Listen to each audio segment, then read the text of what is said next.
Hey guys, welcome to another podcast. Today's guest is AGreyDawn, who, in my opinion, is a great moderator and has been in charge of the latest suggestions document that we are collaborating with, I guess, one of the community managers from Team Ninja to provide, I guess, hopefully better stuff in the future. So welcome to the podcast. It's a pleasure to have you. Thank you very much for having me. Honestly, I never really thought I could have made it on here after, the legacy that the guests who came before me have left behind. The level 1 runs of Dum Biryani and the highly skillful combo mad submissions of almost all the other members who have been on there, I think. And sorry, please continue. No, no, don't worry. Prior to this year, Jinx. Keep going. I can't. I have to interrupt you. There's this presumption that you have to have super duper skillful gameplay in order to make it to the podcast, which isn't true or anything like that. As long as you have something meaningful to discuss, which I know you do and you will for anybody who is curious. As long as you got meaningful conversation, podcasts are totally for it. We barely feature any gameplay, and in fact, if you haven't noticed here on the video footage, it's actually just me in the room, with the Scampus. There won't be any gameplay this time, but that's because we're going to go talk about all sorts of stuff, and I know AGreyDawn here has a lot on his mind, and there's going to be a lot of fruitful discussion. So please continue without much further ado. It's more that, I have been a spectator and a viewer in the Nioh community for years and years before I joined this Discord this very year. And up until that point, I never really thought that I don't really know how to put this, but I had a say in anything to do with Nioh. But it turns out there's a community of like-minded people like me, and I had something in common with the skill players after trying to play like them for a few years. Who would have known? Despite the fact that I'm not quite up there just yet. But who knows? Kage has been encouraging me to upload something, so I'll give it my best, I guess. And I have come up with some tech of my own, if you've seen that. I don't think I have actually seen your tech. Then again, I've been just swarmed with a bunch of other things. But I would certainly want to see your stuff. I know you just recently made a YouTube channel, which of course I'll link for anybody interested. And I'm just going to link it anyway. But yeah, you should definitely try it. I know I just put out that video, so you finished the game, now what? But I am more than welcome to have more players just come into the community. This isn't some exclusive elitist crap where it's I'm the best player ever and only I can be the best. I'm it's just a video game, man. Just have fun. Of course. I'm just fanboying a little. I think I used to fanboy over Kage too. I was oh my god, Kage! He's the guy that played Ninja Gaiden! And I remember in my own personal Discord, which I don't actually use that much, I remember I was just talking to players or just folks there, and I was I think I'm just going to randomly message Kage because I've seen him on Reddit, and maybe we can collaborate. And they're yeah, good luck, it's never going to happen. And I was I'm just still going to shoot the message. He'll just say no at worst. And then he actually had a conversation with me. I'm oh my god, I get to talk to Kage, the guy that I watch all the Ninja Gaiden stuff for. So it's a surprise. But what's been nice is that a lot of the players from the Nioh community are just as human as anybody else. We're just people, and yeah, it makes it really welcoming. It's oh hey, here's some superstar who's gonna act like a complete prick, which is nice. And so I try to pay it forward to anybody else and just be as welcoming as they have been to me. Quite true. By the way, that tech that I was mentioning, it's in the Nioh 1 tech channel section for Discord. And okay, I posted it a while ago. There's 2 clips, and the reason I posted it in the Nioh 1 channel is because I only play Nioh 1 because I'm a PC player, and that is the reason why we're not having any co-op footage this podcast. Right. And that was the reason I was initially going to decline, but in any case, the podcasts mostly just consist of people sitting in the co-op lobbies, so I figured, hey, it could work this way as well.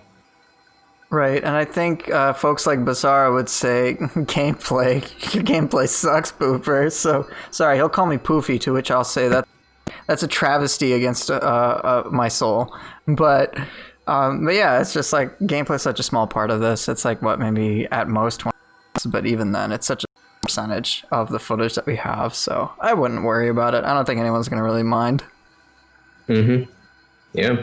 But what's I guess let's get on to the meat of the discussion, which is I'm sure what people are here for. What do you think is the biggest thing that could benefit Nioh 2, in your opinion? Because I know you have a lot of quite powerful opinions, and I would like to hear them. And I think everyone should hear them as well. It just so happens that in the process of creating this feedback document, which our intent is to submit to Team Ninja and to get it translated to get to the people who make this game, that I've had to actually set aside a lot of my opinions and make them take a backseat to everyone else's, and instead focus on trying to bring everyone else's opinions together into a cohesive format in a way that doesn't contradict itself, you know? It's a really difficult job.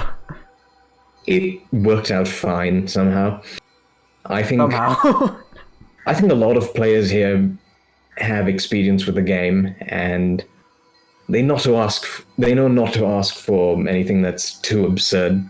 So that's made my job a whole lot easier. If I was making this for any other Nioh Discord, I don't think I could have done it, honestly.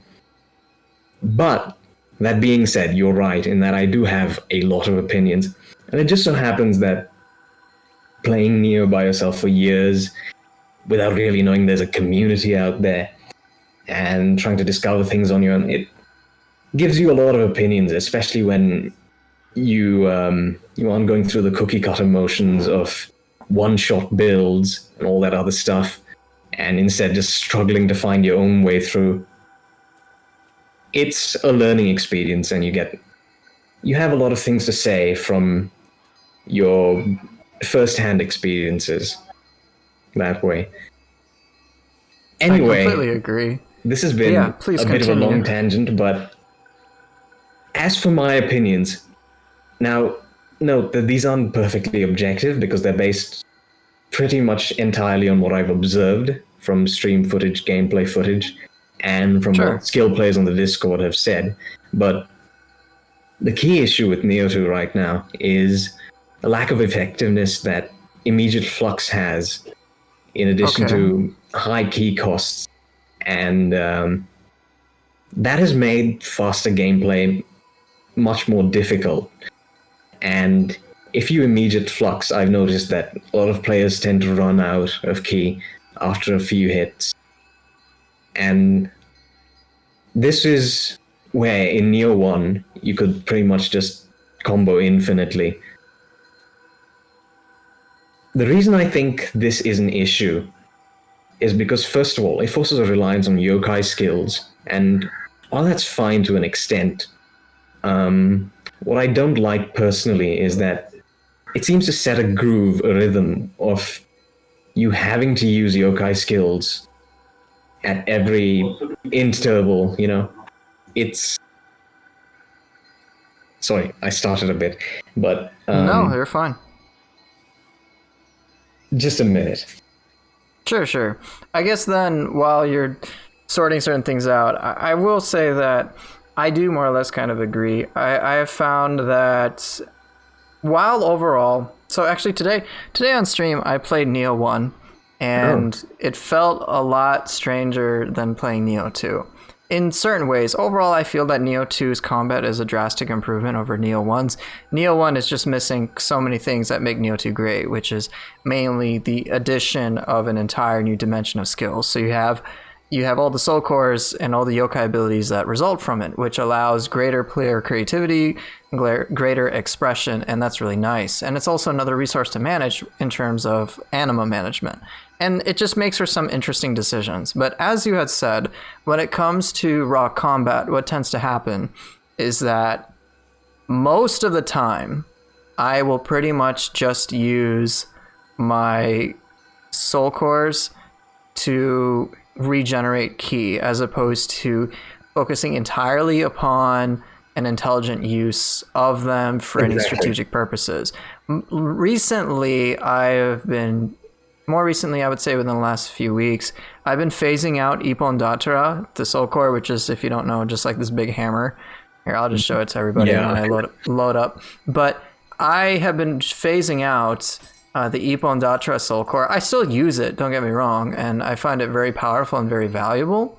But the thing is, I basically just use this to regain ki, and it just did a bunch of other crazy things. But I've been phasing that out in favor of Aberrant Soldier, which I've used it more for utility and repositioning. I don't really care about the ability itself. It's just a quick recovery. It orients me towards my target, and it's a pretty inexpensive soul core.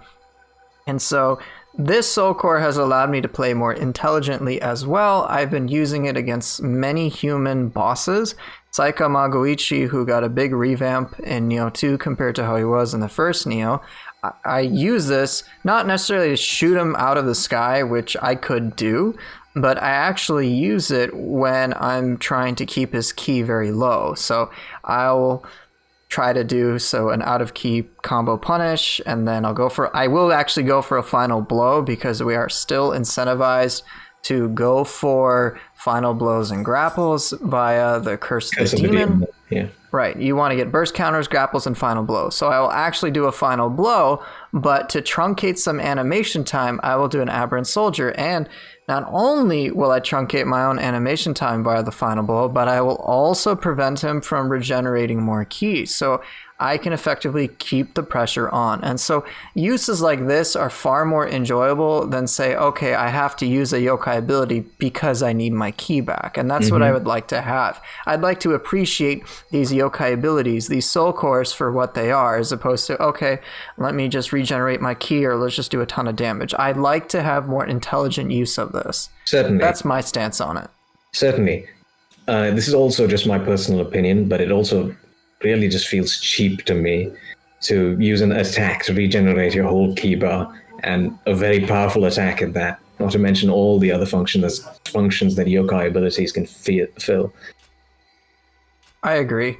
I think it kind of defeats the purpose of any sort of ki management when you can use these soul cores to just get all your ki back. I know players like A-Rock had advocated for reducing the amount of ki that you regen during these. I find it rather peculiar that they applied this principle to burst counters. So if you do a burst counter, just throw it out randomly, you actually have reduced ki regeneration. I thought, well, shouldn't they just apply the same sort of treatment to soul cores? That would make a bit more sense. I think that nerf in of itself already exists in the game, and I think they should just apply it to all sorts of things so that you're not overly reliant upon these soul cores in order to just, I guess, negate ki management whatsoever. It's peculiar that Flux and Flux 2 got hit pretty hard, but then there's this way that is available to all players, doesn't really require any, I guess, intelligent use, and it outperforms what Flux 2 could do in the first game. It's kind of strange, and I think it speaks to the general notion that the anima-based mechanics, and I understand that they're new, so it's going to be difficult to balance them, but they're a bit over-tuned. You have certain combinations of things which can completely destroy content without any trouble. Dragon Dance on the split staff Otakemaru, it's so easy to do. A regular feature on the co-op. Yeah, most players will use Otakemaru, which the soul core itself isn't necessarily the problem. It's the ease to which players can access such a powerful effect. And that's kind of the problem. It loses its luster if it's something you can spam as easily as, say, a kunai or a shuriken. That's kind of my problem. Certainly.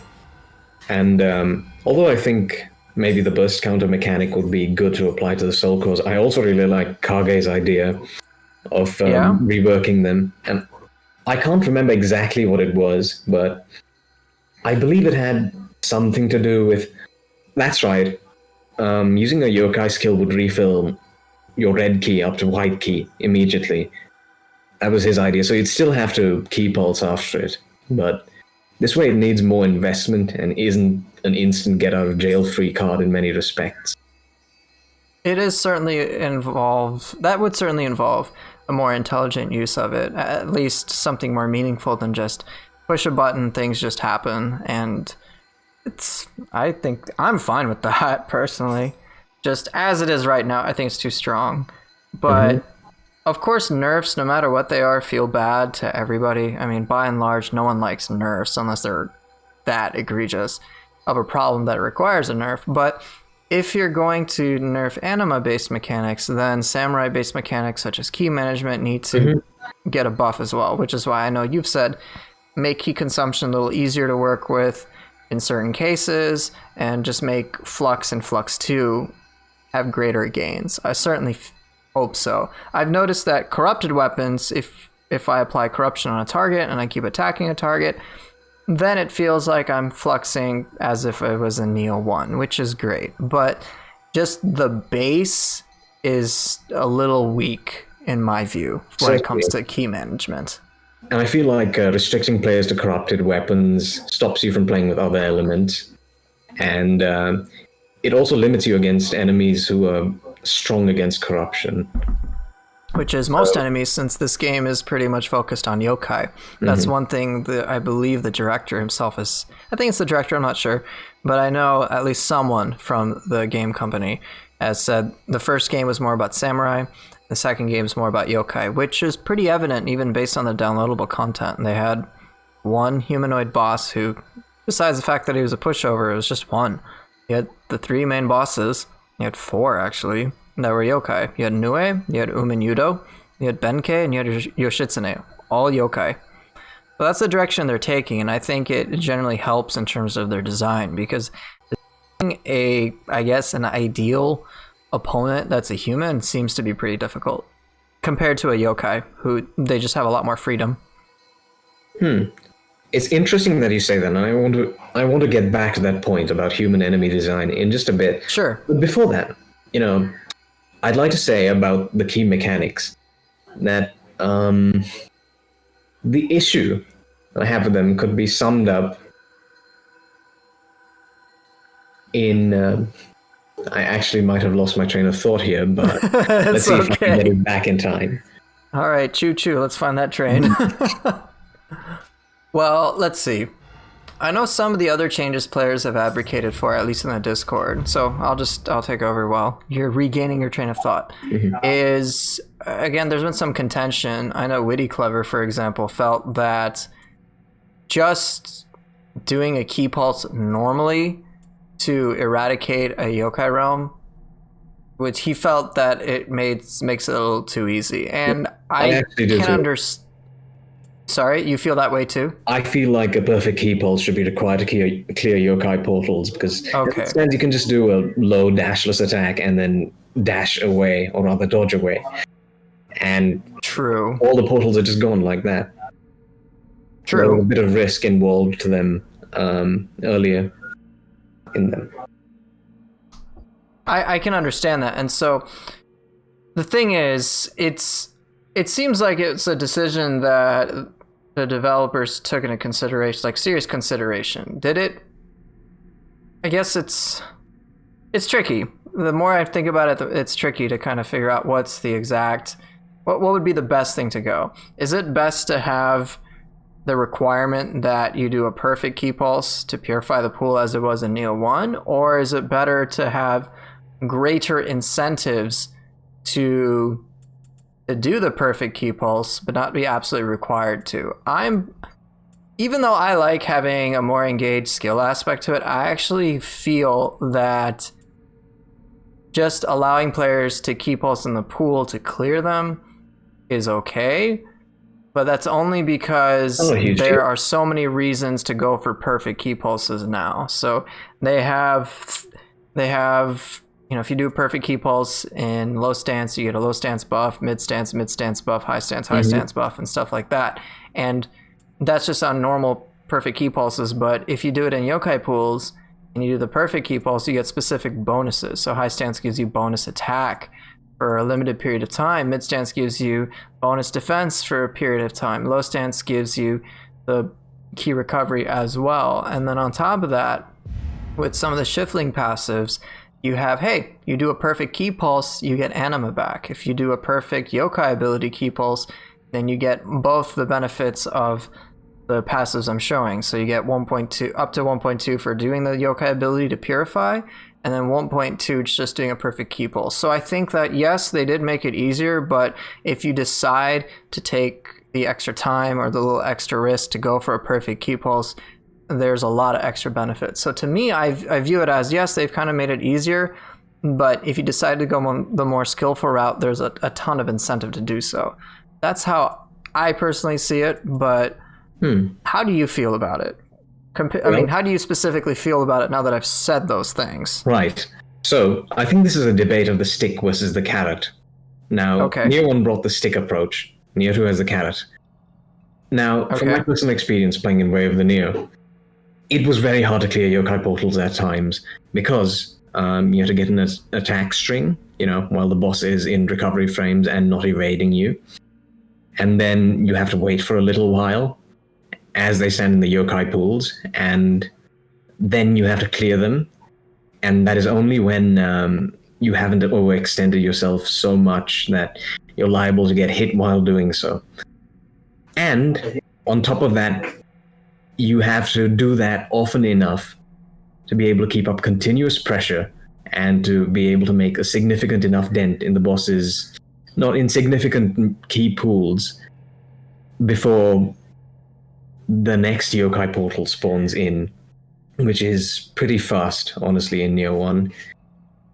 And that was a little overdone, in my opinion. But what has happened with Nioh 2 is now you can halve enemies' key bars with a horn break or something like that, and you can continue to damage their key while they're in yokai pools, and on top of that, you can clear yokai pools without needing to stand still in them for long enough to get a perfect key pulse.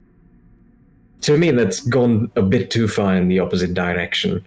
And along with elements such as purity and corruption, and I've seen your insane key damage build, it's pretty ridiculous. Yeah, it is. It is. I'm not even gonna lie. It is pretty surprising that there's certain cases in which I can try to do immense amount of key damage, and of course it'll happen. But then there's also cases where it's the entire other end, in which I can do all the crazy things, but they won't even make a dent. And I know some of the DLC bosses kind of feel that way to me, to be honest. And so this is why I kind of advocated for more of a normalization across the game, so that things that kind of felt like outliers would just be pulled in more towards an average. So what do you think would be then the appropriate average in this case? Do you think when it comes to just the yokai pools that you shouldn't be required to do a perfect key pulse to clear them? Do you think that, and then not changing anything else that exists in the game, do you think that alone would be significant? Or do you think perhaps there could be a more comprehensive rework? Well, my primary argument for perfect key pulses in this situation is that, the way they've done it in Nioh 1 was the stick approach, and the Nioh 2 approach was the carrot approach to get you to perfect key pulse. Now, in my opinion, a balance of the two is needed, because if it's just carrots all the way, then, honestly, you get a few benefits from perfect key pulsing, but do those really make a difference to the way you play? You can choose to utilize them or not. Most people that I know of don't consciously make use of those buffs that you get. However, if you're kept on a tighter leash, and if there's a little bit more of an incentive for you to play safe, so you can survive, not get hit, then that adds a bit of tension to the game.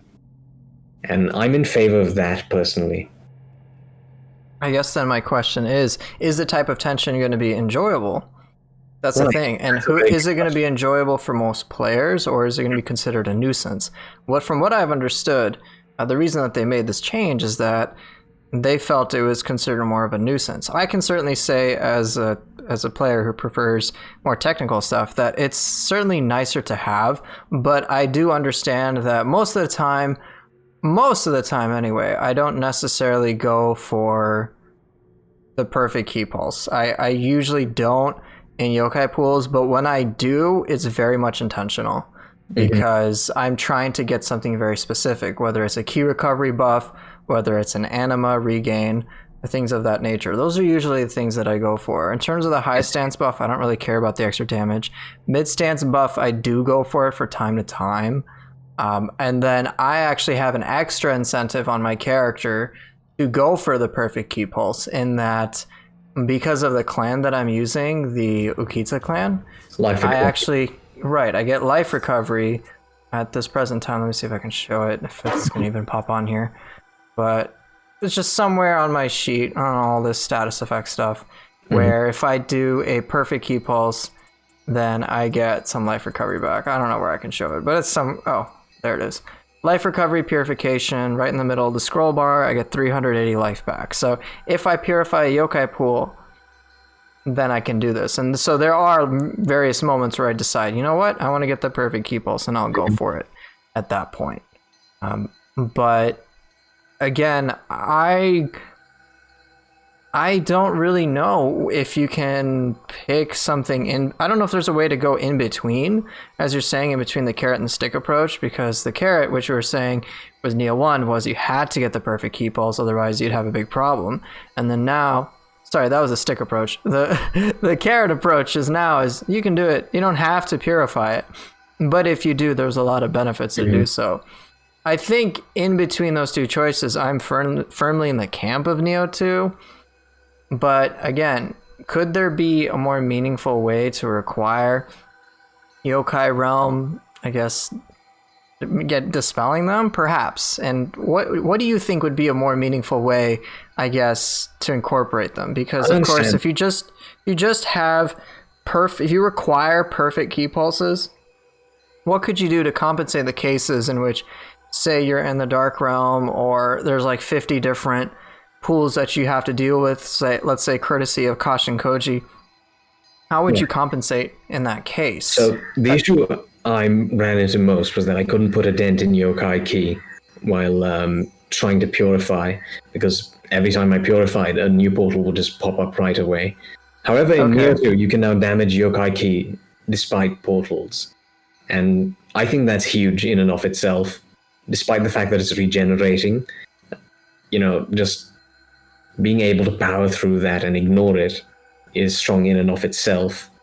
Okay. However, there is definitely a question of the key penalty you receive while you're in the Dark Realm and the Yokai Realm. So there's that to be considered.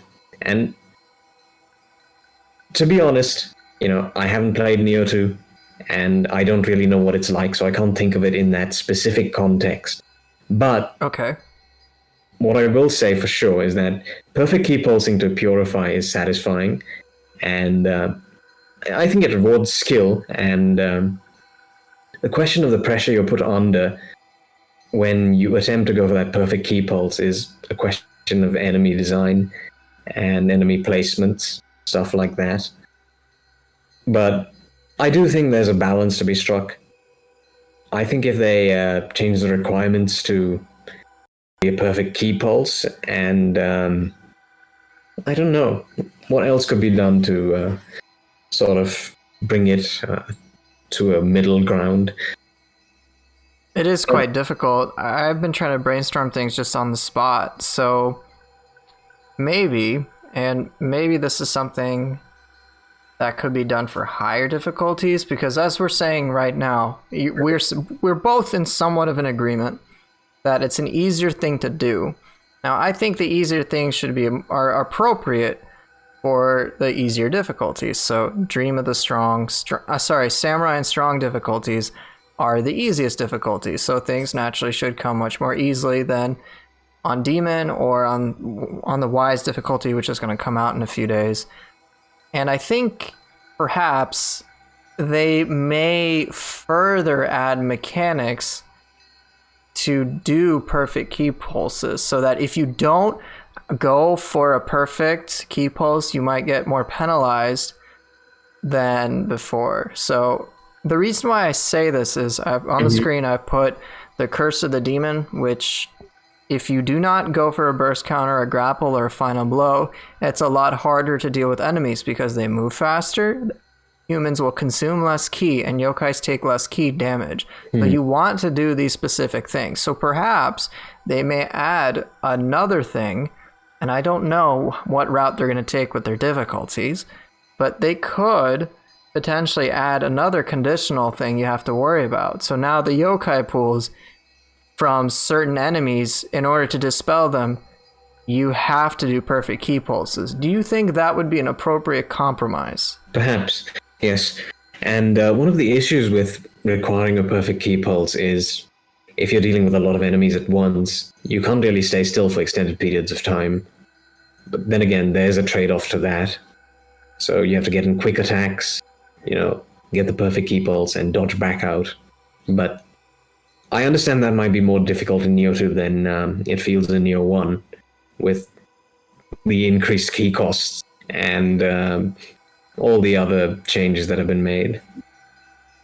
It does. I don't know what the new difficulty is going to look like, but I'm pretty overall optimistic about it.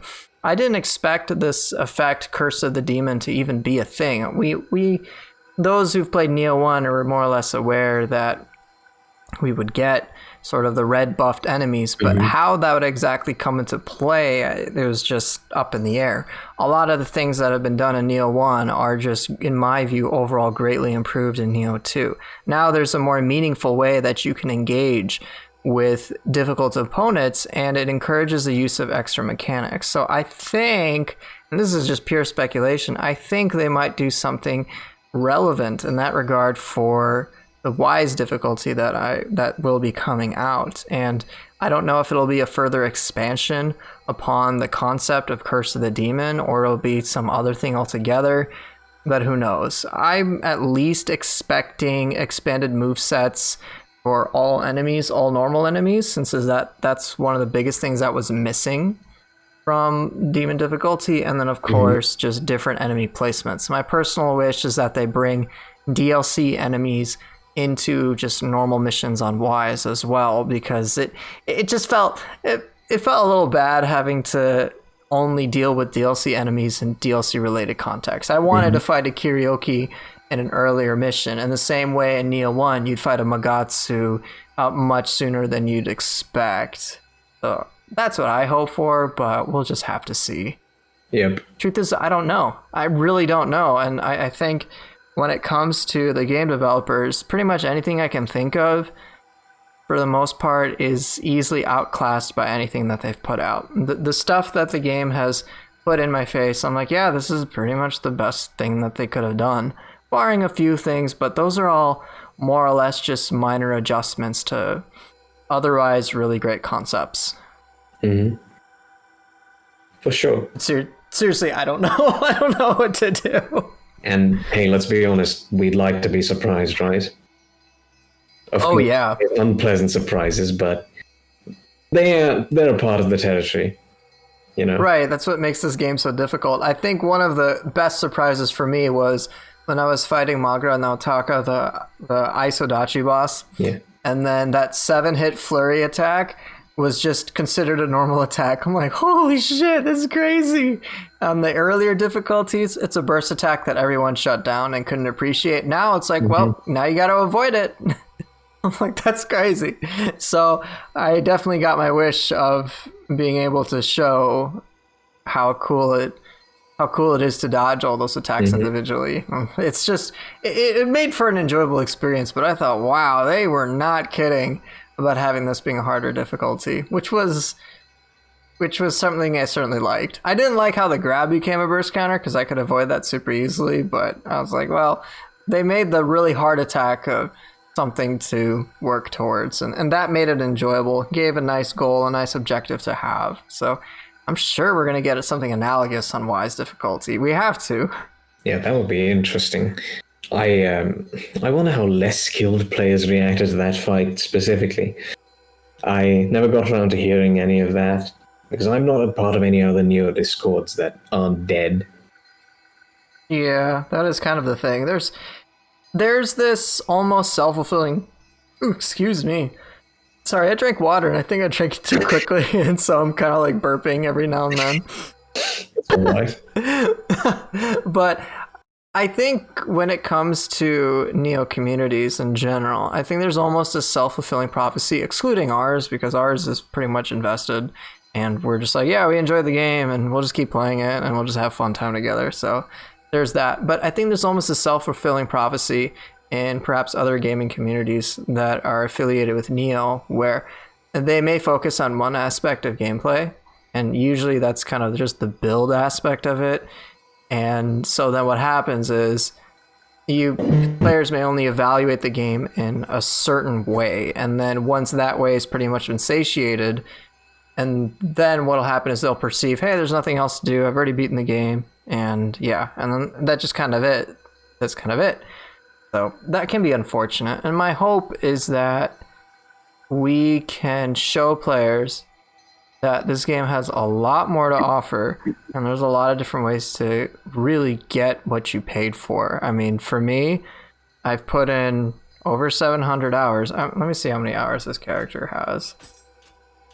Let's see, I'm going to gameplay record right now. I always forget where the time played is. I think is it an other? Yeah, playtime. So it says 742 hours. Like, that's a lot of game time. And I paid for the deluxe edition, so I basically paid, let's see, $1 for 10 hours of gameplay. Like, that's kind of crazy. I mean, RPGs are what, like 50, 60 hours of gameplay? I think Persona 5 Royal was, let's just round up and say 150 hours for $60. And I'm like, well, I'm still playing it. And I can see that with DLC content coming out, I'm still going to get a lot more time out of it. So for me, it's just, there's a lot of bang for the buck that I spent. For sure. And I mean, I got Nioh on sale. I'm not going to tell you how much I got it for because it'll make you jealous. I'm kidding. Oh. I got it for $15. Nice. I think I bought the complete edition for $50 American, and I think I saw it on sale like a few days later for $25. I'm like, really? But honestly, Nioh Complete Edition was probably the best $50 I spent.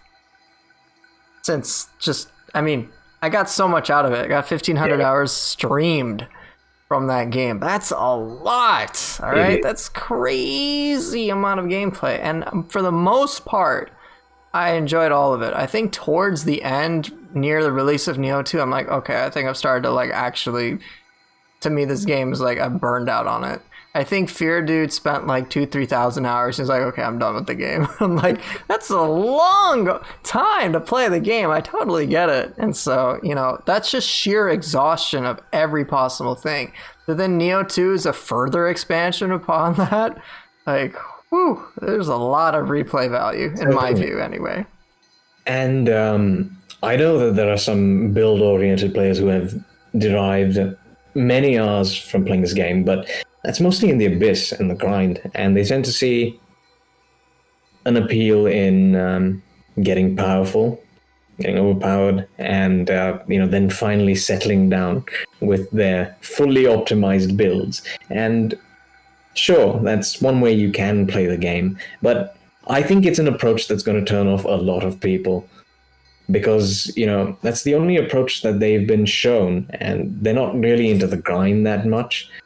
And maybe there's something else that they would like to see or gain out of the game, more short-term goals, should I say, and something more satisfying in the core gameplay rather than any far-off objectives of getting the perfect build. And that is exactly where I think skill play comes in, and that is why I think, as I've said to you before, your recent video is one of your most important ones by far. And it's one that, if I was a part of more Nioh communities, I would spread everywhere I can. As it is, I've done all I can to share it, but that isn't much. And it brings up a very important point about the game and its core identity. And that was the main thing I was hoping to discuss this podcast, actually. But before I get into that, I'd like to tell you that I've regained my train of thought. Okay, have you now? And what I was saying is, with yokai skills and all of that, what I don't like is the ability to invalidate mechanics with other mechanics. And Okay. I think to an extent that's fine, but yokai skills can do what? Regen your ki, make you immune from grapples, cancel animations. They can do pretty much everything, along with absurd DPS. They're so Right. useful, but when you require them as an aspect of your gameplay, what you're doing is overshadowing the combat inherently. And that makes weapon-based play much weaker, because your combat is going to revolve around the yokai skills and when you use them, and they're going to have a huge impact on the fight. And what you do with your weapons doesn't matter quite as much. Yep, I would agree. I mean, again, when you have things like Dragon Dance Otakemaru overshadow literally any other play. Like with my character right now, for anyone watching, it's 55 all stats, as you see here. I literally can put Dragon Dance, I can put Imperious Strike, which increases anima gain by I think it's like 50 or 40 or 50% or something crazy like that. Oh, But it further increases my anima gain. Dragon Dance naturally has a ton of anima gain, so I increase it further, and then I have Otakemaru, and that can just be the only soul core I use. And let's just take a boss in Calamity's Pulse. I think I can take it down in 30 seconds by doing two things. Dragon Dance, oh, I'm out of ki, okay, Otakemaru. Get enough anima, throw out Otakemaru, and just keep doing this over and over and over again to the point that it's over, like the boss is dead, and I'm not really meaningfully engaged. Or other soul cores such as Gozuki. I mean, he alone pretty much negates building a character for a ton of ki damage. Just throw out Gozuki on an out of ki yokai, and then you can go for the grapple. And then you can do Gozuki again, and then go for the grapple. That's actually how I farmed a Magatsu warrior, I think like 100 times in like an hour. Is just, alright, Purity dual swords. Let me do 2 lights and then go for dual dragon. Okay, Purity is inflicted on him. Go for Gozuki. Okay, he's out of ki. Grapple him.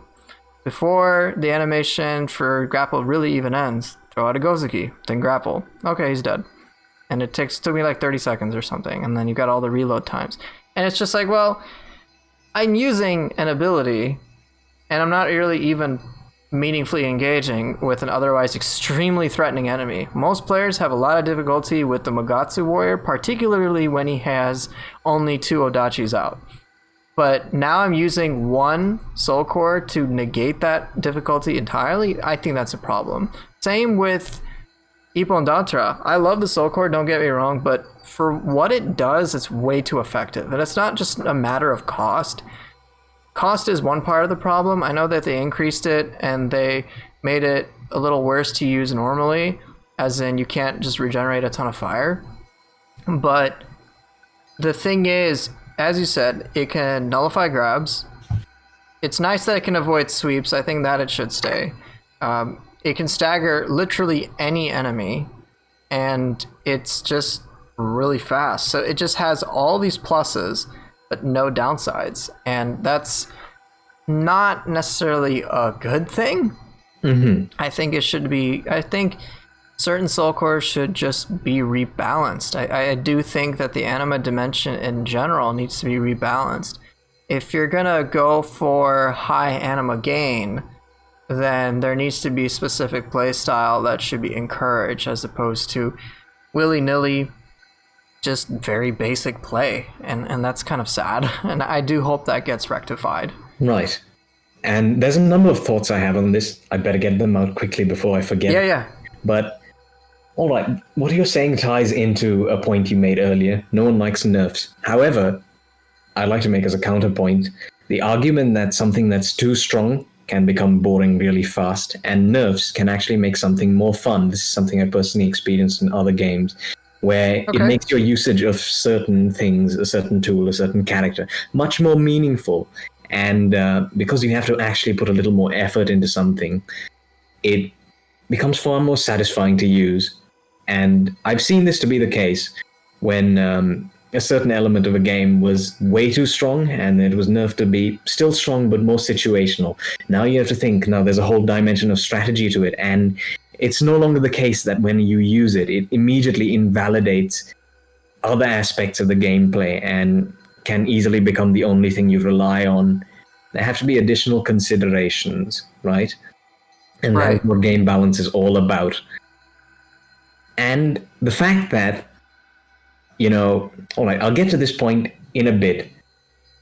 But what I'll say first, as a devil's advocate argument to yours, is that there will always be broken stuff in a video game. There's no way to avoid that. In the same way that, there'll always be bugs of some sort in software, there'll always be exploits, there'll always be ways to bypass firewalls. It's an endless arms race of developers, or rather, let's just say cops versus robbers. I don't know if you're that way, but it's fine by me.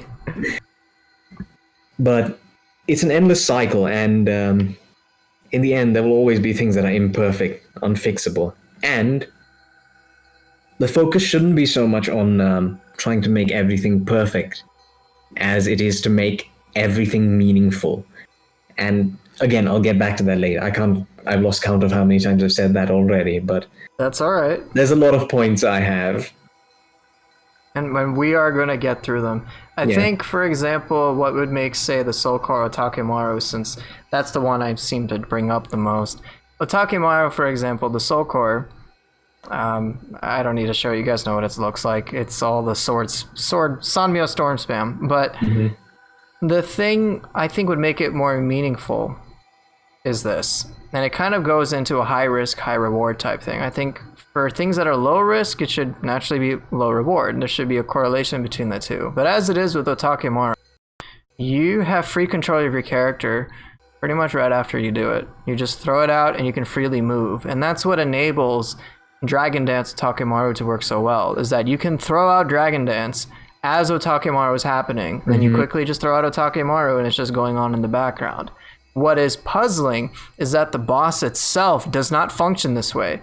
When Sanmyo Storm is happening, he's, levitating in the air and he's channeling it. So it's almost a channeled ability.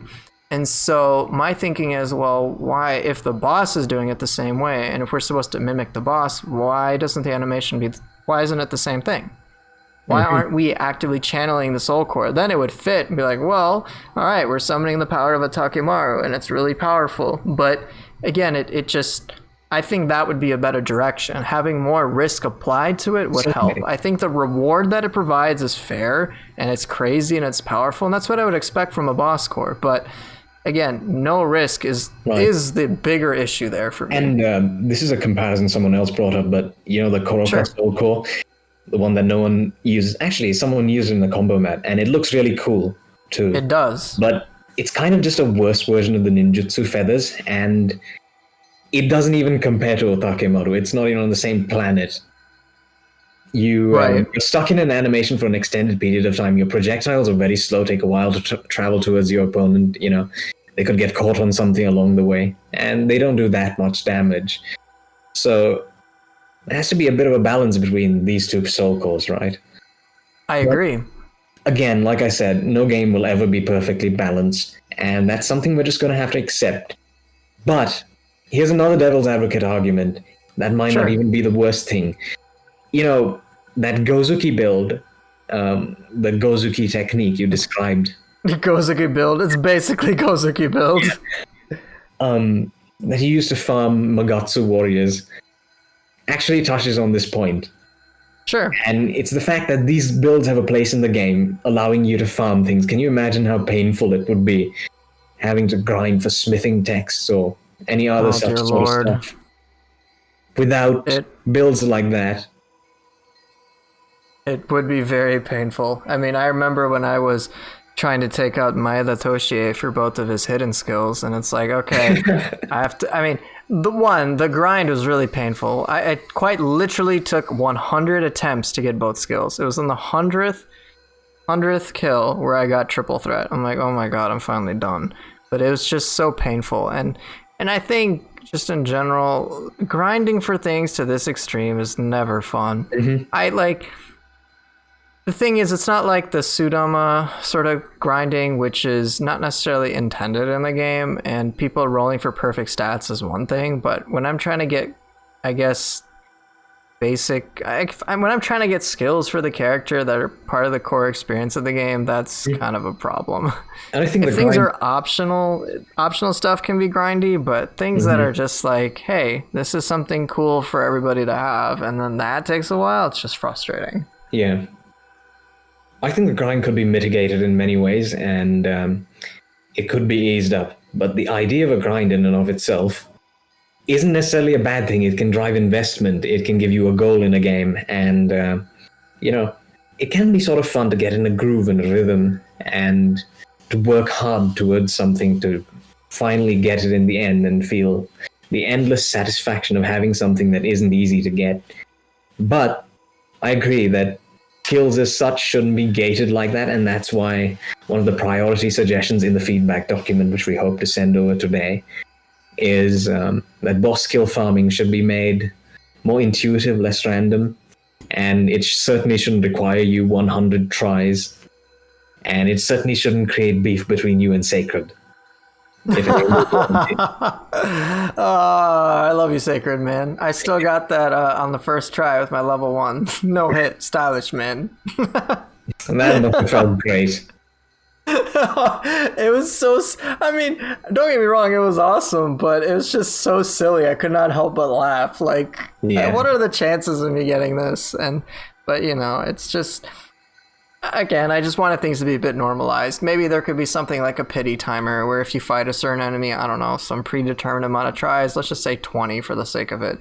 Kill a boss 20 times, you're guaranteed to get it, but you could get it sooner or something like that. I don't know.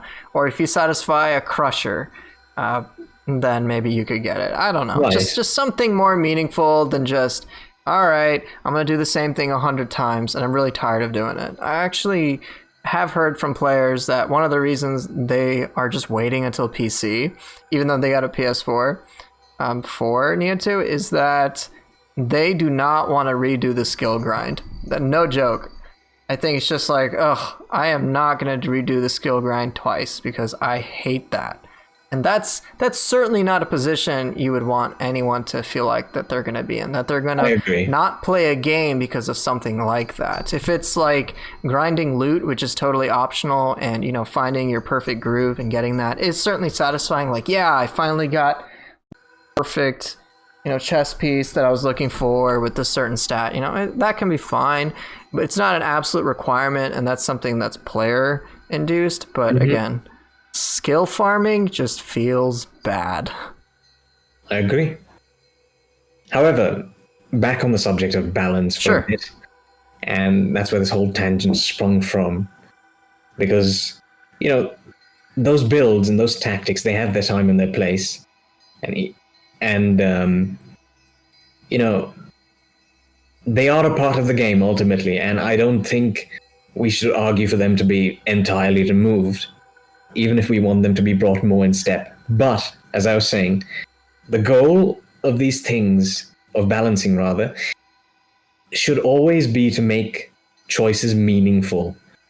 And right now as it stands, to a lot of people, skill play isn't meaningful because they just have one-shot builds, and they don't really see a reason to go for that, because it's so easy to make a multitude of different builds which can just trivialize game content. And the purpose of this feedback document, the way I really see it, it's not just a community wish list. It's a way to express to the developers that there's a whole other side of the game that players do explore. All that hard work they've put into those aspects of it hasn't gone to waste, and that there's actually a different perspective on what players want, what they want to do. And it's a question of bringing that side of the game to light. Now, I believe that skill play is something that is fundamentally extremely strong, but as it stands, players are not encouraged to utilize it whatsoever in the game. Like, you have a couple of tutorials, maybe you learn how to purify your Chiron once, but after that you're not required to do it, and I don't think you necessarily should be forced into it, but I think there should be a bit more of an there should be a bit more of an encouragement for the player to do so. I agree. I think when we're talking about Nioh, it's fine. We're also trying to discuss. So let me start that again. It's difficult to figure out the exact identity of Nioh. It pulls in a lot of mechanics from various different games, but it's not merely just a sum of those parts. It's this whole new separate thing. So I have said in other videos in the past that, it has mechanics that might feel familiar to games like Diablo or Dark Souls or Ninja Gaiden, but it's its own unique creation from that. I think there's certainly a huge audience that would like to embrace the skill technical base side of this game. If you look at the DMC fandom, it's still pretty strong, all things considered. I've heard, hey, DMC 3 and 4 were great, 5 wasn't necessarily as great, but by and large, players that are playing DMC 5 to this day still garner quite a significant amount of attention. And I'm always curious to see those type of players be introduced to a game like this, and which is kind of how I've been treating it in the first place, with various different techniques, various different cool things that you can do. I mean, we have all this terminology about like cancels here, cancels there. We have Kage's infamous machine gun flux to weapon swap, all that fancy stuff. So we have all the crazy jargon that is typical of communities like those from DMC. And I think, again, it's kind of a feedback loop, almost a self-fulfilling prophecy, where this game is called a Souls-like and then seen in one exact way, which is builds. And as you were saying, a lot of the tutorials don't exactly get you to think of the game in a more technical based aspect. They make you think about it in terms of builds. And as I've mentioned this before, when you see stat sheets like the one displayed on the screen, you just see a lot of numbers. You see just countless numbers. I've had my infamous status special effects rants where I just say, look at all these numbers, can't even organize it, look at how many things players are going to have to take into account, and it's just overwhelming. And so when you see this coupled with various YouTubers with build guides in an inherently challenging game, it automatically pigeonholes your thinking into a specific way, which is why I've advocated for more meaningful tutorials, more meaningful sort of engagement in the beginning of the game, because that's the thing. People will go for, I've got to make sure to pick the right starting weapon, and does the stat point matter really? And it's kind of an uphill battle to get people to kind of shake themselves out of this idea that stats don't matter as much as you think it does, level doesn't matter as much as you think it does. If you have a good technical proficiency, you can pretty much handle all the game no matter what. And that's why I was hoping for things like your starting weapon should not only just give you a stat boost, but should also give you some starting skills. And I've said this multiple times. Like, for example, if you pick the Odachi, all right, you get the starting skills that are just in the inner rings. So in this case, it'd be Bolting Boar, it'd be Twin Moons, Imperative Strike, and then Tiger's Blade. You start with those skills, and then maybe because that's your starting weapon, you're prompted to do a tutorial using this weapon. So it's like weapon-specific tutorials where you just use some of the starting abilities or something like that. Engaged, and also have that engaged with the other mechanics so you can start messing around with them. And it kind of encourages you to use these abilities for specific purposes, just to get players' brains kind of going. And on top of that, they can employ it in the same way with the Guardian Spirit type that you take. So if you're going to take the Brute, give you a more meaningful Brute tutorial, one with Phantom, one with Feral, stuff like that. They have certain tutorials, but it's kind of put in a way that players are just not going to be comfortable with starting in the beginning. Mm-hmm. And instead, they're just going to go for, hey, these are what people before me have done. Let me just do what they've done to tackle this game. Right. And as such, I think that the problem Nioh has is not inherently in its design, although its design does share some of the responsibilities, but rather with its image. Here's the thing.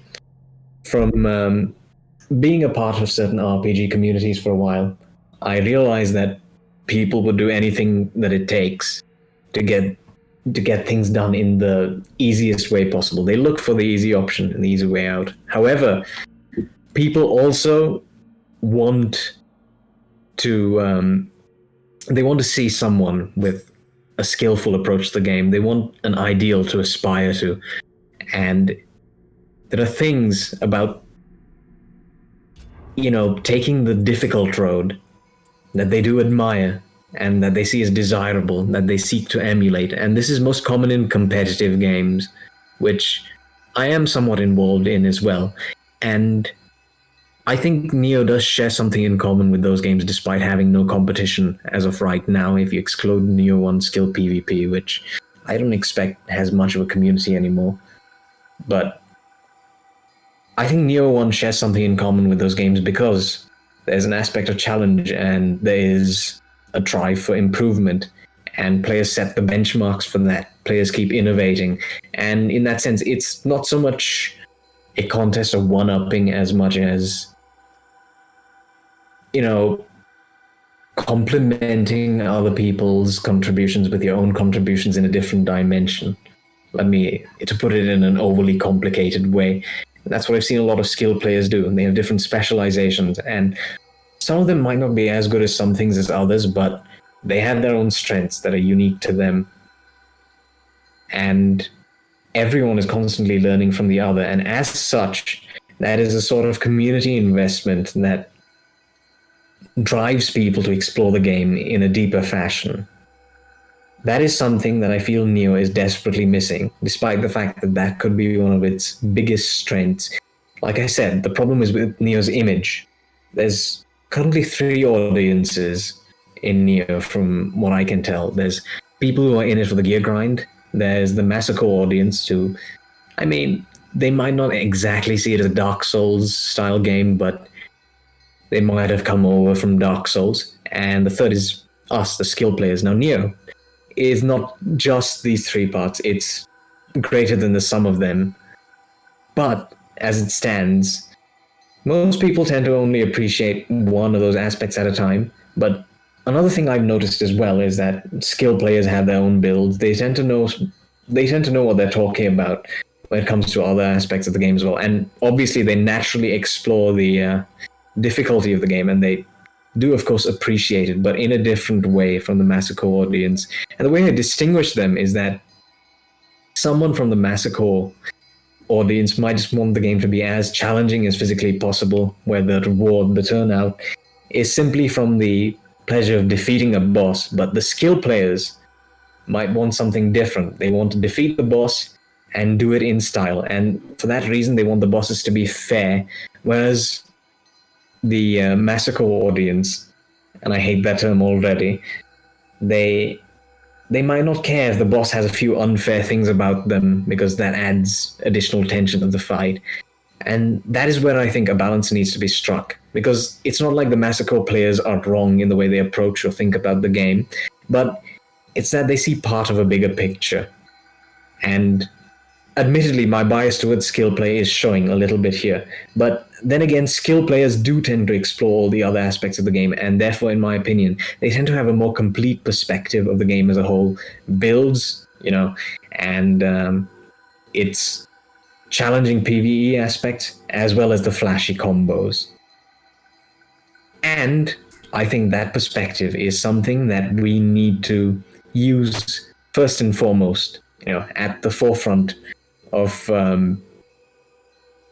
the push to make Nioh a better known game, known better for these things, right? Yeah, that makes complete sense to me. I certainly would say there's a correlation between skill players just knowing more about the game, simply because, hey, we explore all the different skills and we go for variety, we go for style, we try different things. So we have greater exposure. And then, of course, build-based players, they may focus on, hey, what's the most powerful move? They may go for the most efficiency. So I certainly say there is a correlation with there. When it comes to the massacre type of play, I actually haven't encountered really too many of that, unless I consider myself one of them. Generally, what I advocate for is that as things are meant to get more difficult, they should. So on higher difficulties, pretty much everything should be harder. But one point that I know you've hammered over and over again, which is that you want things to be more meaningful. And so I want a more meaningful difficulty. And when it comes to fairness, that's entirely subjective. So my general thinking is, well, if you know an opponent's move set and you've studied it and you've put the time to really learn your opponent, then you should at least be able to react to it. If you can't react to something no matter what you do, then I find that to be personally unfair. So that's why I personally have issues with bosses like Saito Toshimitsu, in which, yes, I know his moveset, but some things are pretty much unreactable. Even if I want to go parry fishing, it forces me to play in a certain way and really limits my creative options, and that can be kind of annoying. I'm not trying to say, hey, everything should be viable no matter what. That's pretty difficult to do regardless, but when I have to resort to entirely shutting him down and not even giving him an inch of breathing room, otherwise he won't give me an inch of breathing room, that's what I personally find to be annoying. And I don't want to be annoyed when I play a game. I want to feel challenged. And I think that enemies like Benkei and Yoshitsune, they were, don't get me wrong, they were overall really difficult and they still give me quite a bit of trouble, but I don't find them unfair. And I find them very difficult, but again, it's like, okay, the more I study him, the more that I learn, the more time I invest into this, I feel like there's an overall growth process and I'm getting better at being able to style certain things, try out certain things, and so that makes it more exciting to aspire to this ideal of, okay, I can tackle this very difficult boss, and I can do it in a really meaningful way. Whereas with Saito, pretty much all I do now is like, all right, Tonfa split staff, make sure he doesn't do an attack. That's it. That's how I deal with him. And I'm like, well, I can't appreciate any of the cool aspects that he has. The first time I fought him, I thought his design was amazing. I mean, the moves that he does in conjunction with how he does it are really cool. It's like, okay, he does like this combination attack, retrograde flow, undaunted or something with Onmyo guys, water geysers. I'm like, that's so cool. Or his moonlit snow is tri-elemental. And, all those various things, the flavor of them is absolutely amazing. But then once you dig deeper, then it's just like, wow, there's a lot of things that really irk me. Like Gust Talisman, the fact that Gust Talisman works against hatchets really frustrates me. It's like, well, hatchets is based on throws. And I understand Gust Talisman reflects projectiles, but if you're, let's say, a hatchets player, you can't use like half your moveset, otherwise you'll get severely punished. And you have to have workarounds to deal with that. Or the fact that he has the Shockwave or Key Burst Talisman, I always confuse the names, which makes his already small windows to punish him even smaller. It's like, well, this is annoying. I can dodge all of his attacks. I go in for an attack, but guess what? He does a key pulse, he interrupts me. I'm like, really, man? This is frustrating. Or he'll dodge like 500 feet, like every 2 hits. I'm like, come on. Like, you're telling me he gets to dictate the pace of combat to such an extreme? Like, come on. Like, that's when I get annoyed. And I guess if we're going from a pure Massacre perspective, it's like, well, that is difficult, and it is very difficult. But to me, I will just say it's just annoying. It's just a nuisance, and that's why I don't actually like fighting him. In that sense, this ties into what you were saying about fairness being subjective.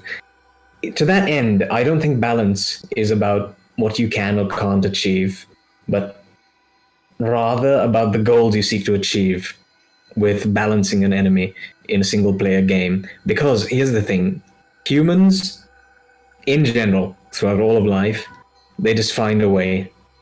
No matter how ridiculously tough something seems, for the most part, they just eventually find a way to overcome it. And this applies to even games that are meant to be unbeatable. I've seen a few of those indies. Well, people they just found a way, even though it wasn't intentional. And that's something that shows to a degree in pretty much every aspect of life. And I think that's one of the best things about us as a species, but not to get too philosophical about. I didn't expect that. Yes. But what I'm trying to say is people will find a way to beat bosses somehow, no matter how unfair you make them. I firmly believe this. If the game is literally unbeatable in every other way, people will hack it. That's just the way it goes. But anyway, fairness is more of a question of what you want to try to achieve with the fight, and making a boss really oppressive and restrictive tends to shut down your combat options, and that to me is the real issue. If I am reduced to my most optimal solution being a mid-stance light and a kick, and then having to dodge away while I wait for the boss to do his combos and get to look flashy while I don't, and having to go for that in a loop again and again, that isn't satisfying to me. And that's a problem I have specifically with Date Masamune in Nioh 1, although there's elements of it here and there everywhere. I think you can find a way to style on those bosses in those situations. It's just not necessarily immediately approachable or intuitive. And the way you do it with Saito Toshimitsu, and I've seen it, it's quite impressive. You and Zelon and pretty much all the other skill players, you shut him down completely and give him no room to breathe, which is definitely skillful, but in a sense, that is also restricted. Yep. Because you cannot let up on that pressure. You can't space out your moves. You can't, go for single cool hits every now and then and back off to let him regain his ki and get on the offensive one. That's another variation of the issues with enemy design. It tends to be quite all or nothing, and the way you have put this to me earlier when we were discussing this is that fights should be like a dance with continuous momentum between both participants, right? And this is something that I feel is easily achieved in PvP, for instance. And if you've ever gone back and watched Nioh skill PvP videos from Sacred or Soothsayer, well, while the opponents aren't really that much in terms of their skill, that's unfortunate but a bit unavoidable when the skill PvP community is this small. There is a sense of tension and fairness. The tide could turn in the fight at any point, and since both players are equals, just going at it, there's no preset outcome. Now, I understand that PvP is different. PvE and PvE, it seeks to achieve something else, the sense of challenge from beating a boss that was above your pay grade when you started learning him. There's that too. But at the same time, when you're a skilled player, when you've learned the bosses in and out, you shouldn't really be restricted to not doing certain things. That's a very bad way to put it, but you shouldn't be locked out of your full potential. There, that's much better. I see what you mean. It reminds me of those videos, as you're saying, the PvP ones. I've seen Fear Dude and Sacred Force do PvP matches against one another, and it's pretty popcorn crazy because they're both exemplary players. They both know pretty much how to do everything, and it's evident in their play. And so it's pretty much just like a toss-up, and it feels overall fair because they're on the same overall playing field. So it's like, oh my god, this is crazy. It's exciting. Whereas again, and it's pretty much a dance. It's like, okay, if this player goes for one thing, then this player can counteract this way, but then there's this counterplay, and so it's almost like a chess match in that regard. And so matches can be over sometimes really quickly, and so it's really exciting to watch in that case. And so it's like a nice spectator sport. But right, and so that's kind of the same sort of ideal I like to have with a lot of fights, where it's like, well, if two players are equal in skill, then it could be really exciting. Now, with AI, it's a little different because you got to code them a certain way. Right. But as it is right now, there's certain cases where AI cannot do anything. There's a lot of enemies. It's just like, okay, well, I completely shut it down, or it's going to do some repetitive behavior over and over again. That's just going to be mind-numbing and boring. Or at the same token, it could entirely shut you down. Fortunately, most yokai bosses do not do anything that's really annoying. Most of them don't. They may have one little speck here or one little speck there. So, and Nenra has the annoying backdash thing, but it's pretty much coded and it's his behavior to which I've compensated. It's still frustrating when it's out of key, but it's like, well, it's predictable. So the fact that I have learned this and I can compensate for it rewards me. So that much isn't necessarily the problem. It's just things like, oh, hey, I have to shut down an enemy before it can shut me down. Like, that's not what I want. I do want to dance. I do want a meaningful engagement. I want things to be challenging. I would personally like it so that the more time I spend into something, the greater that I can perform in that fight, the more options I can learn, the more that I can discover. It's back to Nioh 1. It's why I preferred Sanada Yukimura 10 times over Date Masamune any day. Sanada at least presented a lot of different options that the more time I put in, the more I was able to test, the more that I was able to explore. And it was still a challenging fight. It still required a lot of precision. But unlike Date Masamune, where I think under like 50%, pretty much after every single attack, he dodges away. And he gets iframes. So it's like, well, what do you want me to do? You want me to try to compensate for that? Well, then guess what? He's going to do an attack, which I have to avoid. And so it just became frustrating to the point where it's like, okay, here's what I'm going to do. I'm going to deplete his ki and then do 0 ki combos. And then just do that over and over again until he's dead. And so it just wasn't as fun to watch and fun to engage in. I've seen, from all the footage I've seen, I think I've seen one player perhaps I think I've seen White Goat do like dodge through Date Masamune's Blue Dragon Tornado. So that was cool. I've seen Swift Step being used. I've seen Tiger Sprint being used. But beyond that, in terms of like a really cool showcase, I just never saw that for Date Masamune. Yeah. Whereas with Sanada Yukimura, man, I've seen so much player creativity. Fear Dude with his sword play, Soothsayer with his Kusarigama play. I was like, dude, this is so cool. Even when I've tried it with like Spear and like Odachi, Zeolad with Tonfas. Again, there's so much player expression that's available. I'm like, yep, Sanada Yukimura, while difficult, is very fair. And so that made it a lot more fun. And Date Masamune just never hit that same level. Shigazane was great because he was very challenging, but you could just freely play. And so that made it really fun. In my opinion, Sanada was a little bit annoying because half of the fight flying all over the boss room out of reach and I have to run around and chase him down. Aside from that, I can definitely see what you mean. There's a rhythm to the fight. It feels fluid, but at the same time, his attacks have very wide arcs and they tend to be fast, so you are locked into dodge motions for a bit of his combos, but... Oh, no, I completely agree. I'm not trying to say Sanada is the pinnacle of boss design. Yes, he's absolutely not. But just comparing that boss to Date Masamune, for me, there's a very clear difference. I can definitely appreciate what's been done right in that fight. And I mean, everything about it, the music, the tone, the setting, he is easily one of the most compelling characters in Nioh. I liked all of that. Even the dialogue during the fight. Like, these 6 coin signal that I'm willing to give my life for my cause. Like, that hit a spot. He also has my favorite theme, but that's a bit of a sidetrack. Oh, I loved his theme too. I know they used it in the base game too, but I think with just his boss battle, it was always just like adrenaline boosting. I'm like, yo, I'm so hyped for this fight. You know, it's just such a good setting, and yeah, it was certainly a blast. For sure.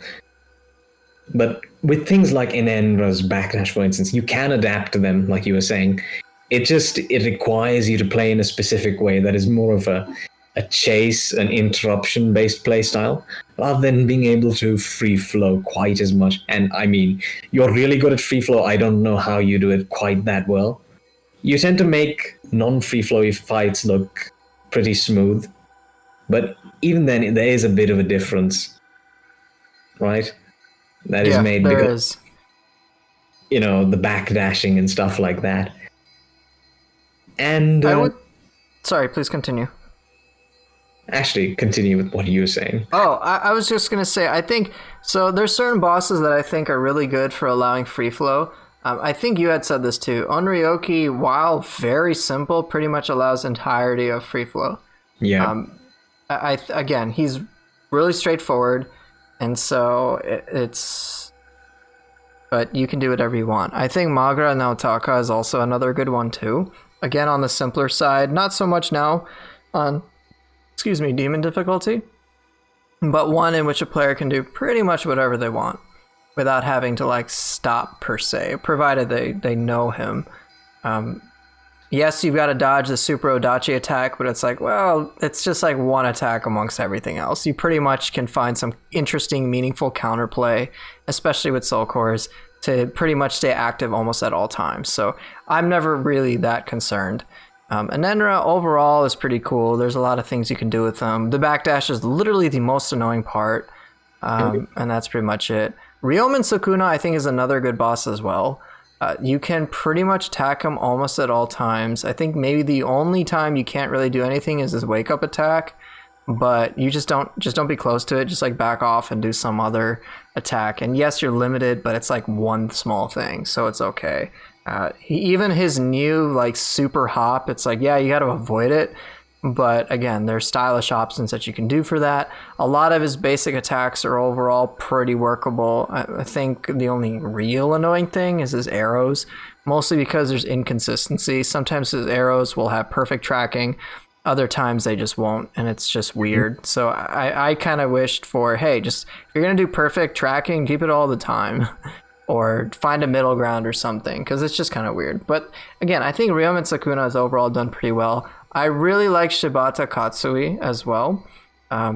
There is a way to deal with some of his most threatening attacks, which is when he's charging across the entire map or when he's going for your grab. They nerfed the tracking of the grab, in my opinion, a little too much. But what's nice is that you can actually punish the grab. You can prevent it from happening with normal attacks, which I think is really, really cool. And you can break his horn, you get a lot of key damage. So there's an insane risk for a great reward.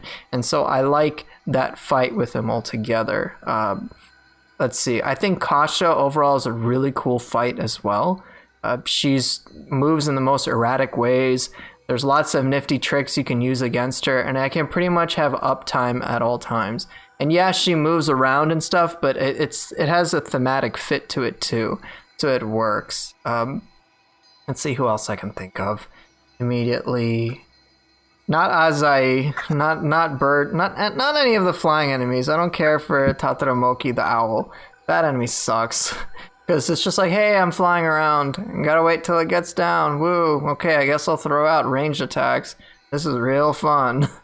Like that's annoying. Bomb builds made for that. Yeah. Who else? What about human bosses? I've talked a lot about yokai bosses because overall they allow player engagement. Human bosses, I think Maeda Toshie is one of the better ones too. He has a dedicated parry mechanic, but again, he revs up Bracing Breeze, so you have the ability to see it, to react to it. You can punish it in certain ways. Even if you do get hit, you have some opportunity to avoid it. So he isn't necessarily the best, but I think he's one of the better bosses. He's certainly much more interesting to fight than some other human opponents. Obsidian Samurai is not that interesting. Without his buff, he's literally a punching bag. I'm still surprised that he is the way he is. It's just like, well, this boss kind of needs a buff. Like, he doesn't really strike me as a heavy armor boss. He kind of feels overall the same as he did in the first Nioh. Honda Todakatsu, I think, is overall better too. Definitely fits more of a tank, but it's just strange that even though they're heavy armored opponents, they still seem to have less hyper armor than Saito Toshimitsu, which is the weird part. I'm like, why does a guy with light armor Odachi like have more hyper armor than one of the actual Nioh? Like, that doesn't make any sense to me. So it's just like, well, thematically speaking, heavy armor ones should be the ones that should be really difficult to put pressure on in certain ways. But again, this is why you don't want me to rant about Saito Toshimitsu, because that's pretty much all I do. Mm-hmm. But continuing on with other bosses, and I know I've talked about quite a few. Let's see if there's another one that I can pop in my head. I like Kasha. I think another overall good human boss is Saika Magoichi. It's not because I can beat him down. It's because he's a far more threatening boss than he was in the first Nioh. I do have a couple of clips with him, but I think he's a boss fight where you have to pay attention to, and you can...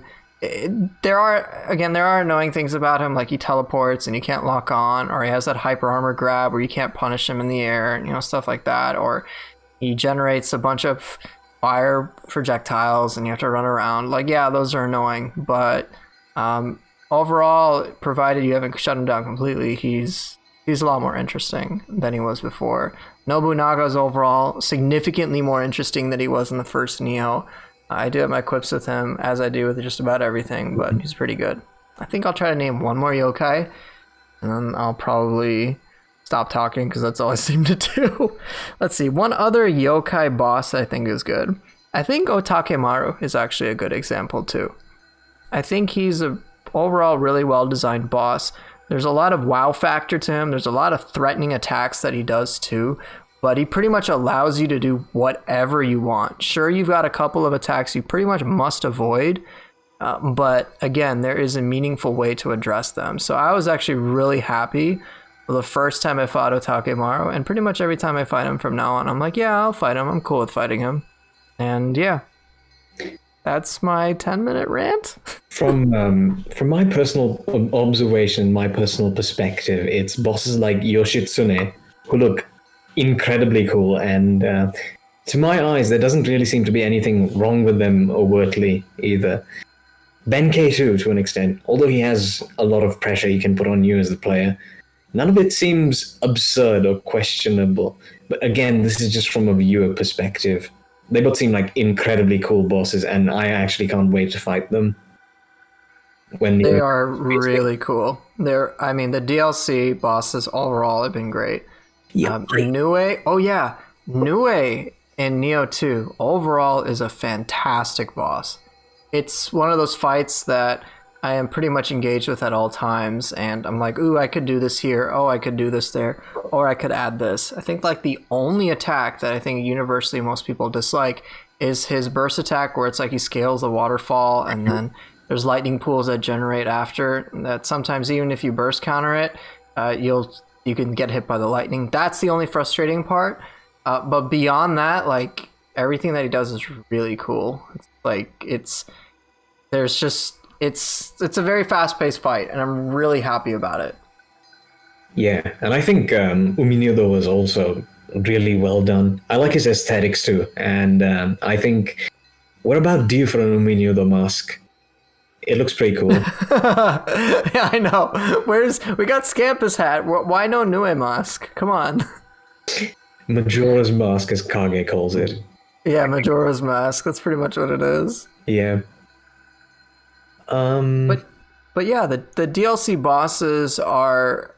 Benkei and Yoshitsune are very difficult, but they allow players to do what they want. Benkei can be kind of on the easier side at times because he has a lot of downtime. But I'm like, well, yeah, I guess I'd like him to keep attacking, but I think as he is on this difficulty, he's pretty well done, and he's really challenging. He's kind of a mixed bag. You have to pay attention to what weapon he's using in order to figure out what his moveset's going to be. And then even within that, there's complexities and there's unique attack strings that he has. So it can be pretty exciting. And he adapts to you to a certain extent. So if you're at ranged, he'll do ranged sort of things. If you're close, he'll do close sort of things.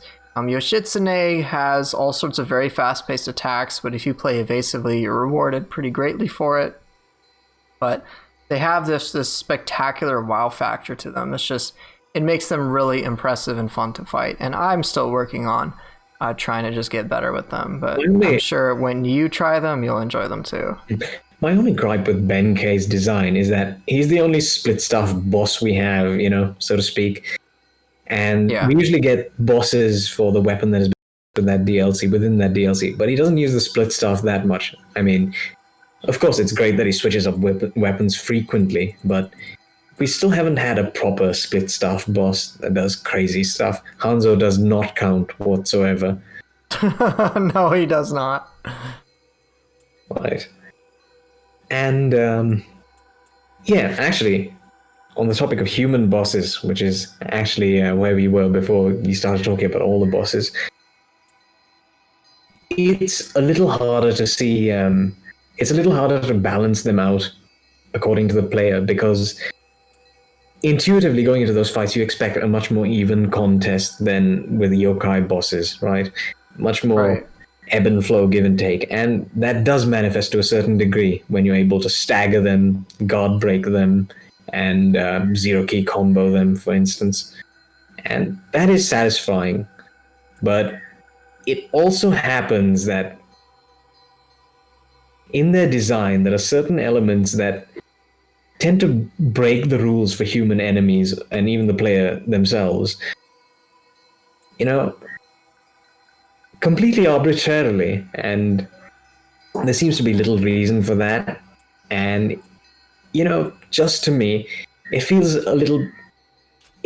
like they took the easy way out when it came to adding difficulty to those bosses. If you know what I'm trying to say. You know, Sure. Could you expand on that? right. So, for instance, instead of giving bosses mix-ups, right? Okay. Instead of giving them mix-ups that can hit you if you try to dodge behind them, let's say, for instance, some bosses have 180-degree tracking on the same attacks, which you have considerably less tracking on. And that just feels cheap because it doesn't feel like a dynamic has been added to the fight. It doesn't feel like the boss is really adapting to you. It just feels like the boss has been changed to generally shut down any sort of counters that come within a certain category of movement. Right? You can't use movement to change the pace and the way the fight pans out. Because it just doesn't. You still have to dodge it in quite the same ways. It's not that interesting to me when they do things like that. Or, you know, when they have parry-disabled lights into instant guard break moves, which you do not have access to. Because they just come out of nowhere, and you can't really anticipate them as such unless you've had a lot of trial and error experience. And that's another thing. I don't think trial and error should necessarily be mandated all the time for everything. That's one of the flaws of having a game that's this fast-paced, though, that aims to be difficult, because there's a lot of stuff you just cannot see coming. And part of that is human limitations, but you have to at least be given the chance to expect it. Right, I do agree. I think it's again, I think when we've been going through the suggestions document, when we were trying to get clips for Saito Toshimitsu, that clip in question was the Cuckoo's Call. It's like a player's attacking, and there's just no way they could anticipate, hey, a Cuckoo's Call is going to come out. And then boom, they get punished right away for it. Whereas human opponents like Tokushiro, you know, they have like, hey, he's doing his thing, and, you know, if you did nonstop pressure or if you weren't planning for it, then guess what? You got a big signal that's telling you, hey, you're going to get parried. And then you right away can change your strategies. So what I do is, even if I'm throwing nonstop pressure against Tokushiro and he flashes his strike, you can evade out of it. You got to make sure you're not trying to block or anything like that. Mm-hmm. The appropriate action there is just evade out of it and you're fine. But again, it's just like, that's such a huge difference from having that chance, like, oh crap, I messed up and I got to regain my bearings, versus, oh hey, I messed up and I didn't know I was going to mess up and I got punished anyway. So it's just kind of a difference in dynamic. It's kind of the same way with Maeda. He revs up Bracing Breeze because he's tired of getting pressured, and then he can counterattack you, but there's still some counterplay allowed. If you're allowed to have some sort of counterplay, then I think that actually helps. Mm-hmm. So even though you are limited in your options, you're still engaged in a meaningful way. Mm-hmm. And I think that's if that's the direction they take, I'm overall okay with that. But again, Saito Toshimitsu kind of spits on everything anyway. Yeah. That's the thing, though. The main appeal for Nioh, in my eyes, to me personally, is the combo creativity. Now, admittedly, I'm not really too into action games, so I don't really have benchmarks to compare it to, but it appealed to me because it was an RPG, and because it had more grounded combat, literally, as opposed to aerial combat. That's true. And as a result, it felt like the actions had more weight. But I find that the combo creativity is immense, and sometimes enemies just restrict that combo creativity for no good reason whatsoever. Like just being able to turn around 180 degrees when you've maneuvered yourself behind the back of an enemy with an attacking move, and you're ready to continue your pressure, but then they just spin around like that, and you're dead. That's the kind of stuff I don't like. You're limited artificially rather than being limited by, how do I put this, set rules and your own imagination, really. I'd like to be able to channel that. There's so many ideas I have that work great on paper, but not that much in execution, just because of these tiny little details of how the AI is programmed or how the tracking works. And those ideas are this close to being amazing, but they just don't pan out. And that's what disappoints me. It's not enemies being difficult, it's just not being able to explore the game as I feel like I should be able to. And while I think skill play is great in Nioh, it does have its limitations, and that's one thing I would like to change over time. But how soon that will happen, I don't know. And I don't even know if those changes have already taken place in Nioh 2. Because Yeah, it's difficult to say because we are missing. I mean, again, DLC 2 is coming out really soon, and Demon did kind of change how players play somewhat, at least for the skill-based play. It certainly changed mine. I mean, I go for final blows and grapples much more often now. I go for burst counters anyway, but final blows and grapples are pretty much things that a lot of skill players didn't do. It's like, oh, it's just better to keep the zero-key combo train going. Yeah. It's like, well, now it's a lot harder to do that, so you want to at least mix in a couple things there. So there might be an analog for that in Wise too. I do hope that as the game ascends in difficulties, we are encouraged to use many more mechanics. That was something I liked about the Curse of the Demon, that it encouraged a variety of play. Anytime this game, again, the game in my view is best when it allows freedom of player expression, just do whatever the hell you want, however you want to do it, and just play around with as many things as you'd like. Mm-hmm. Whenever that happens, I have a blast. Whenever I have an enemy that's very diverse and does a lot of diverse things, and I'm allowed to do a lot of diverse things, so it's almost unpredictable in a sense, and it keeps me guessing, but it's fun, then I'm pretty engaged into it. Of course, as you said, there's going to be artificial limitations to all of that just because there's only so many things an enemy can do and I can do, but in the moment, I'm not really going to be focused on that if it's diverse enough that I'm not going to spot it. Like in a 3 to 5 minute fight, like I think my ideal boss fight time is about 3 minutes. 5 minutes is a little too long, so I like 3.5 minutes, and that's pretty good for me. But in those 3.5 minutes, when it's just like a very diverse move set from an enemy, I'm able to do all sorts of things, and it's a very engaging time. That's when I have the most fun. But that's not for everybody, and that's okay. So players should be allowed to do things like use Sloth Talisman or use Lightning Talismans or whatever, if that's a part of their strategy. It's not necessarily for me, but I think having those options available for a player, if they choose to use it, should be there. I mean, people should be able to do things like Dragon Dance with Otakemaru. Now, to this extent that it exists presently, maybe not, probably not, definitely not in my view. But again, they should be able to figure out creative ways to play, and the game quite literally should just be their blank slate. And there is a bit of overlap that has with skill play as well, because creativity and skill play do go hand in hand. And obviously with item cancels, we've seen people make use of feathers and stuff like that in a way that complements the flow of a fight rather than takes away from it. There's all sorts of innovative stuff if you explore the game as a whole, not just as one thing or the other. And that is another huge argument for why the game should be seen more as a sum of its parts, or even more than that, as opposed to just one thing at a time. And like you said, I don't think those things should be removed from the game, but I think they should find some sort of balance, while at the same time, Nioh should be presented differently so that people are encouraged to approach it from a skillful perspective.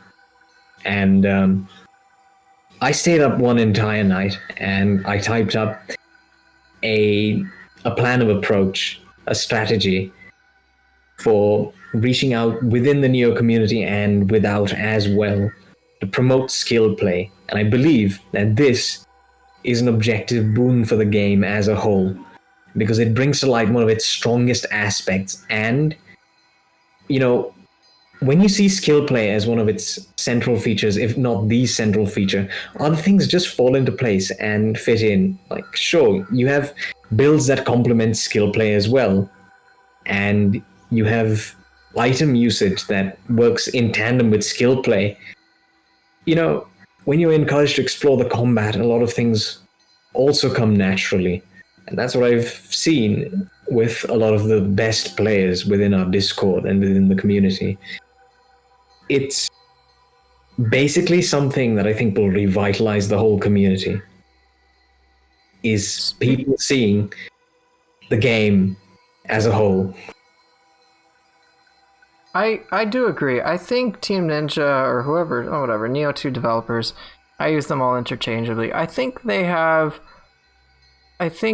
getting a better idea of it at the very least. I mean, even recently, just two things pop in my head. So, one of the most recent tweets from the Nioh 2, the Japanese account, was showcasing one of the new opponents. So, one of the new enemies, the yokai enemies, and it was just doing a grapple animation, and it looked really cool. And of course, it just generated hype, like, whoa, look at this opponent and what it can do with this grapple animation and whatnot.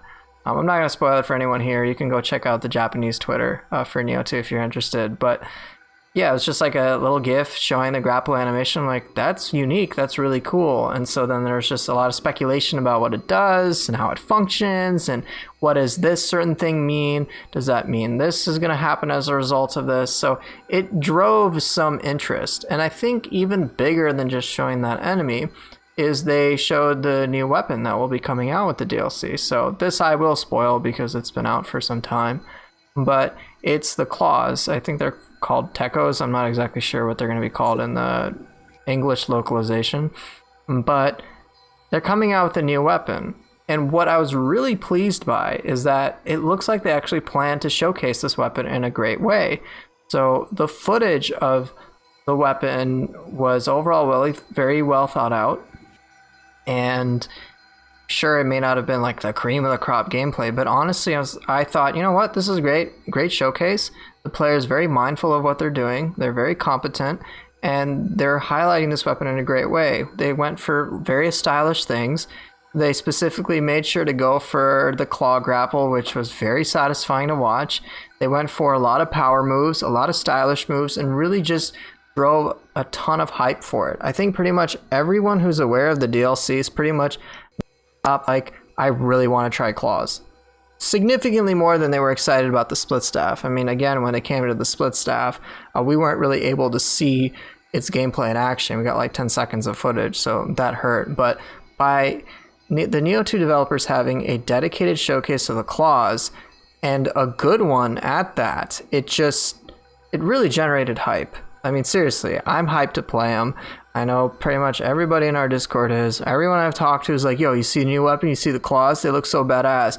Can't wait to get my hands on them. I really want to try them. What's this new mechanic? There's just so many questions, so much interest into it. And I do hope this general trend of more meaningful showcases continues for their content. Because as you've said, Nioh has a unique identity. And I think this is a great way to showcase how unique it is, that it doesn't necessarily fit into, a typical Souls-like, a typical RPG, an action game. It's like, no, it's a unique whole from a lot of different parts summed together, and I like it that way. I love Ninja Gaiden, and I see a lot of similarities, but it wouldn't necessarily be appropriate to take all the things from Ninja Gaiden and put it into this game, because they're different games.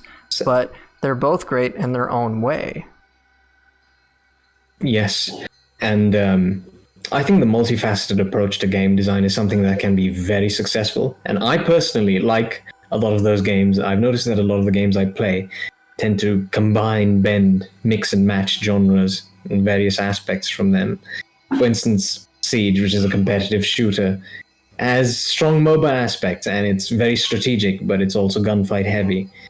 Dark Souls, which is something which Nioh draws influence from, the people invested in the community are invested for so many different reasons.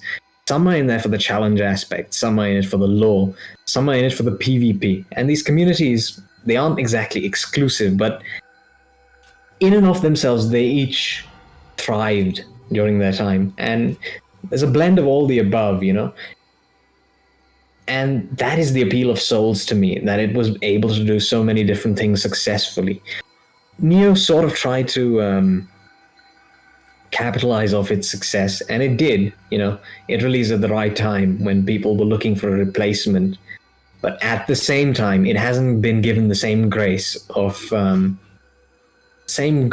consideration that Souls' players gave to it, to see it as something with many, many parts that all work together well.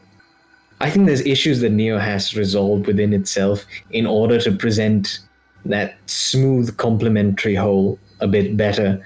But I think that it is within our hands, and obviously much more so within Team Ninja's hands, in the way they market and present the game, to make those things that already exist in a compelling fashion in the game, to enable to pretty much just bring them out. You know what I'm saying?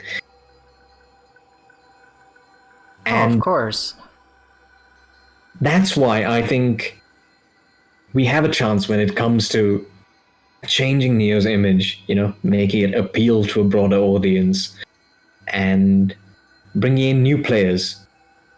Not just the ones from outside communities of other skill-based action games or things like that, but even just changing the perceptions of the people who already play on Nioh but might not actually know that another aspect of it exists. And this is actually something that I hope to go into with my next document. So far, the feedback has been very structured. It's been segmented into various sections, and it's been point-driven. You know, it's been as concise as possible, but as far as the marketing document, and I find it very interesting that Team Ninja have asked us for recommendations on how we want to approach, or how we would like them to approach marketing, because I think it comes at the perfect time for us. I think a lot of things are coming together with Nioh all at the same time, and I think this could be where the tide turns. This could be where Nioh changes. And I think this is a huge opportunity for me to present things in a way that is different from the rest of the feedback documents, but also emphasizes things like mutual participation, the way the devs could work with the skill play community to advertise their game, and collaboration. And I think this is a huge step. A Japanese game developer reaching out to its Western audiences was very hard to come by 10 years ago, for instance. There's been very little communication between, say, the devs of the Souls games and its Western audience. But this, to me, is a huge step, and that is why I'm grateful for the chance to be able to submit this feedback. And that is why I aim to do the best possible job with it. And that's how You're doing a great job. Thank you. And I feel like this is the best opportunity we have to present our case as to how Nioh could become drastically more successful, first of all, and also begin to flourish even.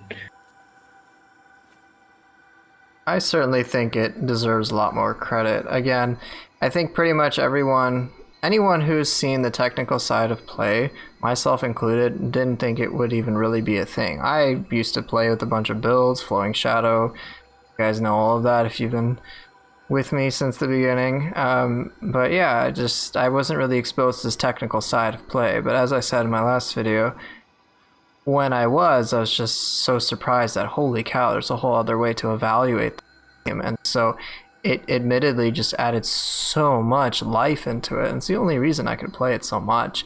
And I hope that the Nioh 2 developers take wind of this and are able to showcase this game for, I guess, the crazy amount of options that it has, and to just show just how much is really possible, because they seem to have some awareness of this, but as we both said, they haven't necessarily really shown this to their audience as much. I do think, though, that their showcase of the claws this time is much better. It's pretty much exactly the type of footage I want, which highlights pretty much everything I'd want to see. A cool weapon, lots of satisfying things. I mean, heck, the person playing even went for a stylish finisher on Benkei. They tried it each time that I saw it. So I think the footage at Tokyo Game Show, the footage from IGN Japan, they went for a stylish finisher against Benkei. I'm like, okay, this was very mindfully played, and I like that. And so I hope they continue to do things like that. I personally hope that they'll release a DLC trailer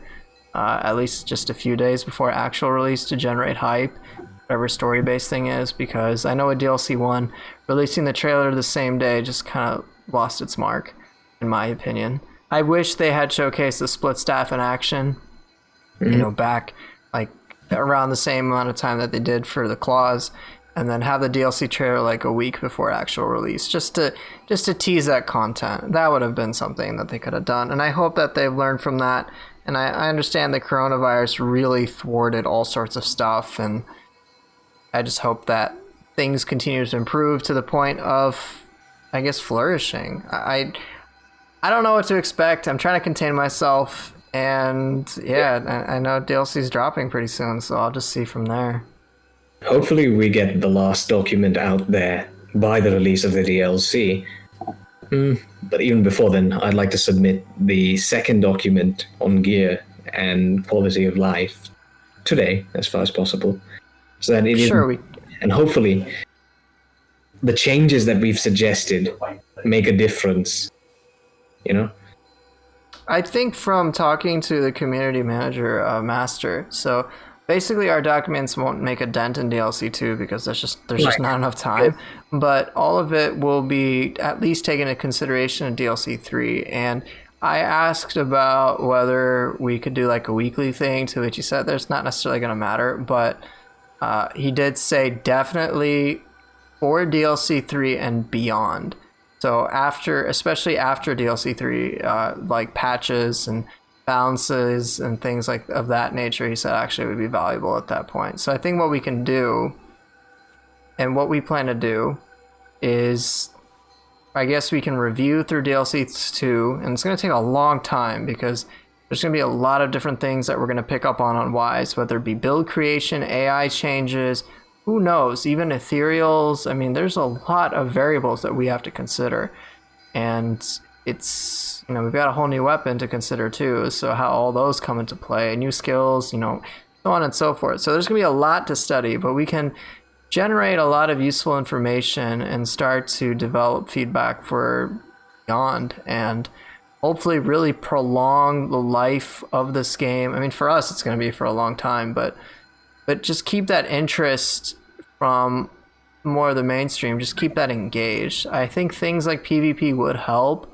but by and large, I do feel that getting players to embrace at least some aspects of a technical side would help increase that longevity. Build-based play always has its play in this game. It's very much intended and encouraged. I mean, I have a build. Everyone has a build who plays this.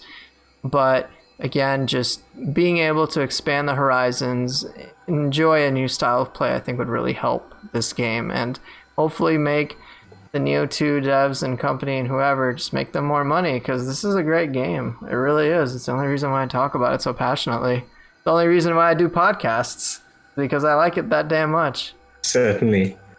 And here's the funny thing, right? I came over Dark Souls. It's probably my favorite game franchise of all time because of the story and just the sum of its parts. But Nioh being a Souls-like was not the sell. It just seemed like a worse Souls-like at first glance to me. What really made my head turn, what really got me into the game, was seeing XLH Gladiator's beta video. and he displayed just how much you could do with this game and its combat system. And it was very early on, so it wasn't even skill play at its full potential, but that blew my mind. And I thought, yes, this is the game I want to invest all my time in going from here on out. This is worth it, and it's not because it's like Dark Souls. It's because it's different. Right? Yeah, it's totally unique. I had the same sort of, I guess I'm gonna be a little sarcastic. I had the same religious experience when it came to Fear Dude's gameplay. I was just like completely floored. I was like, what the hell? He's playing the game like this? Like, it would take me years to get like that or whatever. Or that's amazing. I didn't even know you could play it that way. And other players have had the same experience with Kage or BSG or Zelod or PooferLlama. I mean, again, there's White Goat. You said XLH Gladiator, and like just the list just goes on and on and on. It just like doesn't matter. It's like, whoa, there's skill-based play. Holy shit. I didn't know about that. I've been doing build-based play since ever. Alright, I want to explore this. Or it looks so cool to be able to pull it off. I'm like, yeah, it feels really damn cool to pull it off. Sick. And so it's just an enjoyable endeavor in its own right. And just given all the variations and possibilities, it's just become kind of like a nice hobby. Like, yeah, I throw on the PS4, I try to do all this cool shit, and it just feels great to do. Mm-hmm. And it's fun to share with a bunch of other like-minded people, which is, of course, where our community came into play. And it's just that same joy of discovery and rediscovery and just, action and reaction and just all this crazy shit. And so it's fun. It's one of the reasons why I can stream it so much. I actually now enjoy bringing more people in than it is me just creating stuff. Like, I create stuff, don't get me wrong, and it's fun for me to do a showcase, but most of the time I actually just enjoy bringing more people into the fold, and then people find new shit. I'm like, okay, there's something I can try, or it's just like this evolutionary process. I know I got Kage converted to Divine Retribution for the Switchblade. For those of you who don't know what that is, let me just show you. So Switchglaive has two options for its L1 square ability. Empty Retribution is this. It basically looks like the Blender attack. It does a ton of pressure. It's just a great, powerful ability. But I've been using Divine Retribution almost exclusively because it's just so much more stylish, and I personally prefer the style. And I converted Kage to use this, and now he's like, yeah, this ability can be so troll. I'm like, yep, and that's what's hilarious about it. So I know in one of his recent highlight clips, he used Divine Retribution against Magura and Otaka's grab. I'm like, yep, you're officially converted if you're starting to do stuff like this. And, in other wake-up attacks, I like to do it, or I'll just throw it out willy-nilly, and just in coordination with other mechanics, it's fun to do this. It's like, you know what, I'm not going for efficiency anymore, I'm going for style, and that's just fun. It's even within skill play, there's a different way to play it. There's just like variations like that, so it's cool. I like to use all the lesser appreciated abilities, like Fleeting Edge, which has like a 3-year animation time, or I'll try to use Fleeting Edge. Sort of Meditation. I'm right now showing Path of 3 from the Switchblade, which generally doesn't have the best tracking, but it's kind of fun to use and pull off. I, of course, will do the absolutely stupid Sort of Meditation, but to take it even further, I'll do a 720 Sort of Meditation, so I'll just walk in circles twice before doing it as extra disrespect. And so it's just kind of cool. It's cool to pull it off, and so it's just like these own little challenges that I've created for myself, and it makes it fun. Or even Kage's infamous chicken bone, which is the brute yokai. It's the brute Shifling grapple. Right. So it's just like all these little things that you can do that just enrich the game experience that you just wouldn't necessarily be able to appreciate unless you gave this game a shot by looking at it in a different way. Mm-hmm. For sure. And I think that's what we all want. So here's hoping. And yeah, here's hoping. Man, can you believe it's already been 2 hours? I've been looking at the time, so yes, actually. But I'm really glad to have been able to talk about all this despite how long it's taken. No, that's what the podcasts are for. I mean, we can keep this going for a little longer if you feel there's any other topics that we may have missed, or if you think this is a good stopping point, it's fine by me too. Maybe there are more topics, but right now I can't really think of any. I think we've been pretty extensive. I think Indeed. anything else we should just save for another time, revisit this later, maybe after DLC 3 drops and we see what changes have been made in the game based on the feedback document. Yeah, I'm pretty sure we're going to have a lot to talk about after DLC 2 drops. I mean, what do we got? We've got new enemies, so of course we're going to evaluate those. New weapon, so there's already a ton there. And then we're going to have new AI, hopefully with the Wise difficulty, so that's a lot to evaluate because there's... I mean, I don't know what the scope of all the changes is going to be.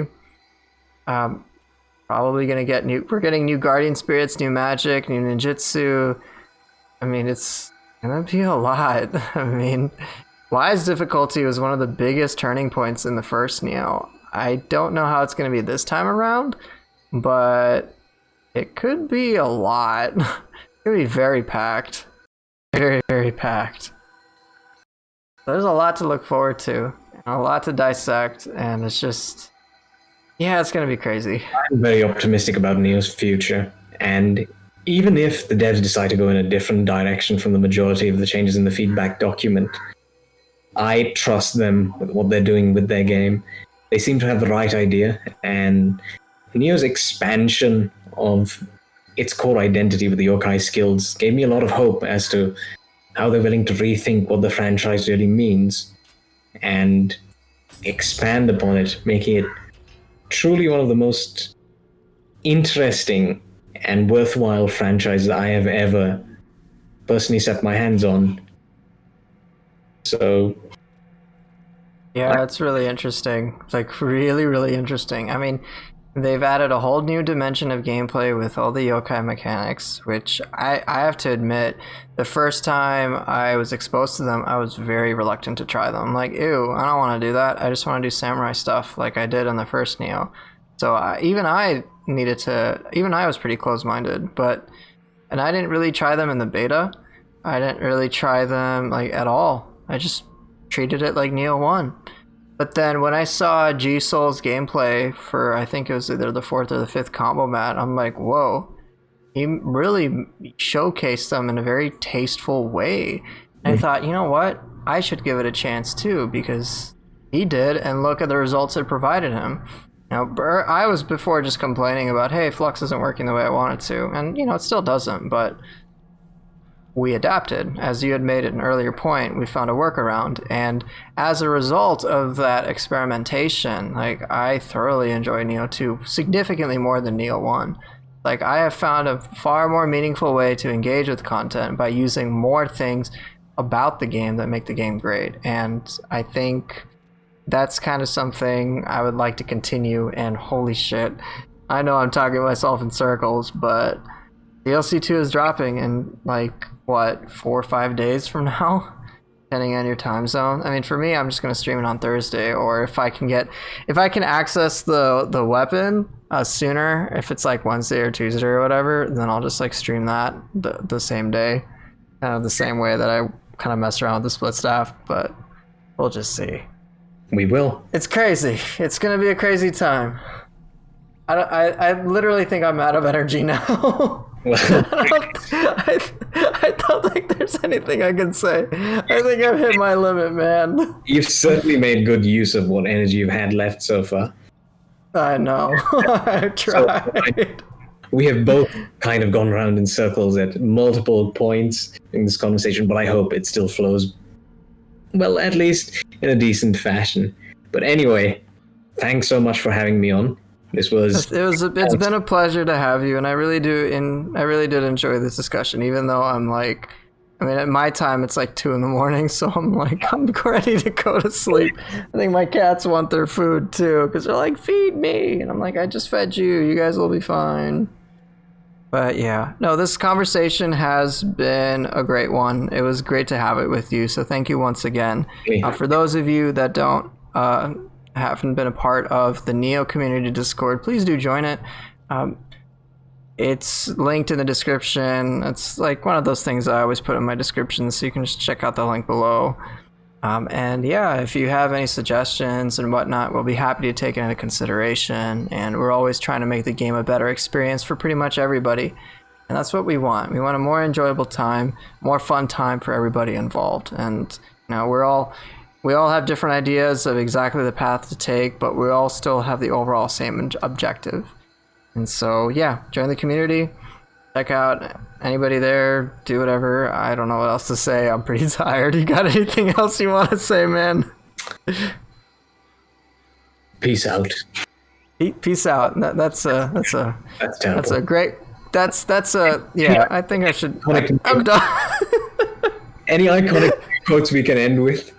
I don't know. I thought of Scarface, say hello to my little friend, and that officially means I need to get the fuck to sleep. Oh god, I'm literally getting loopy. I need to get to bed. All right. See ya.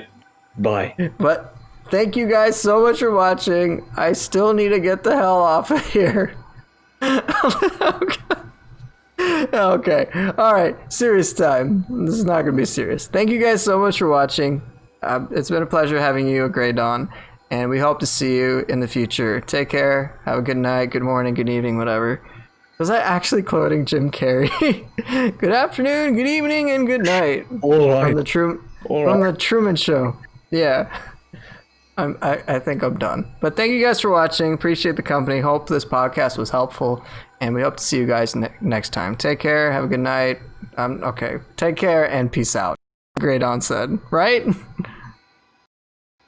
Oh, he left. He left. Okay. Peace out, guys. Take care. Bye.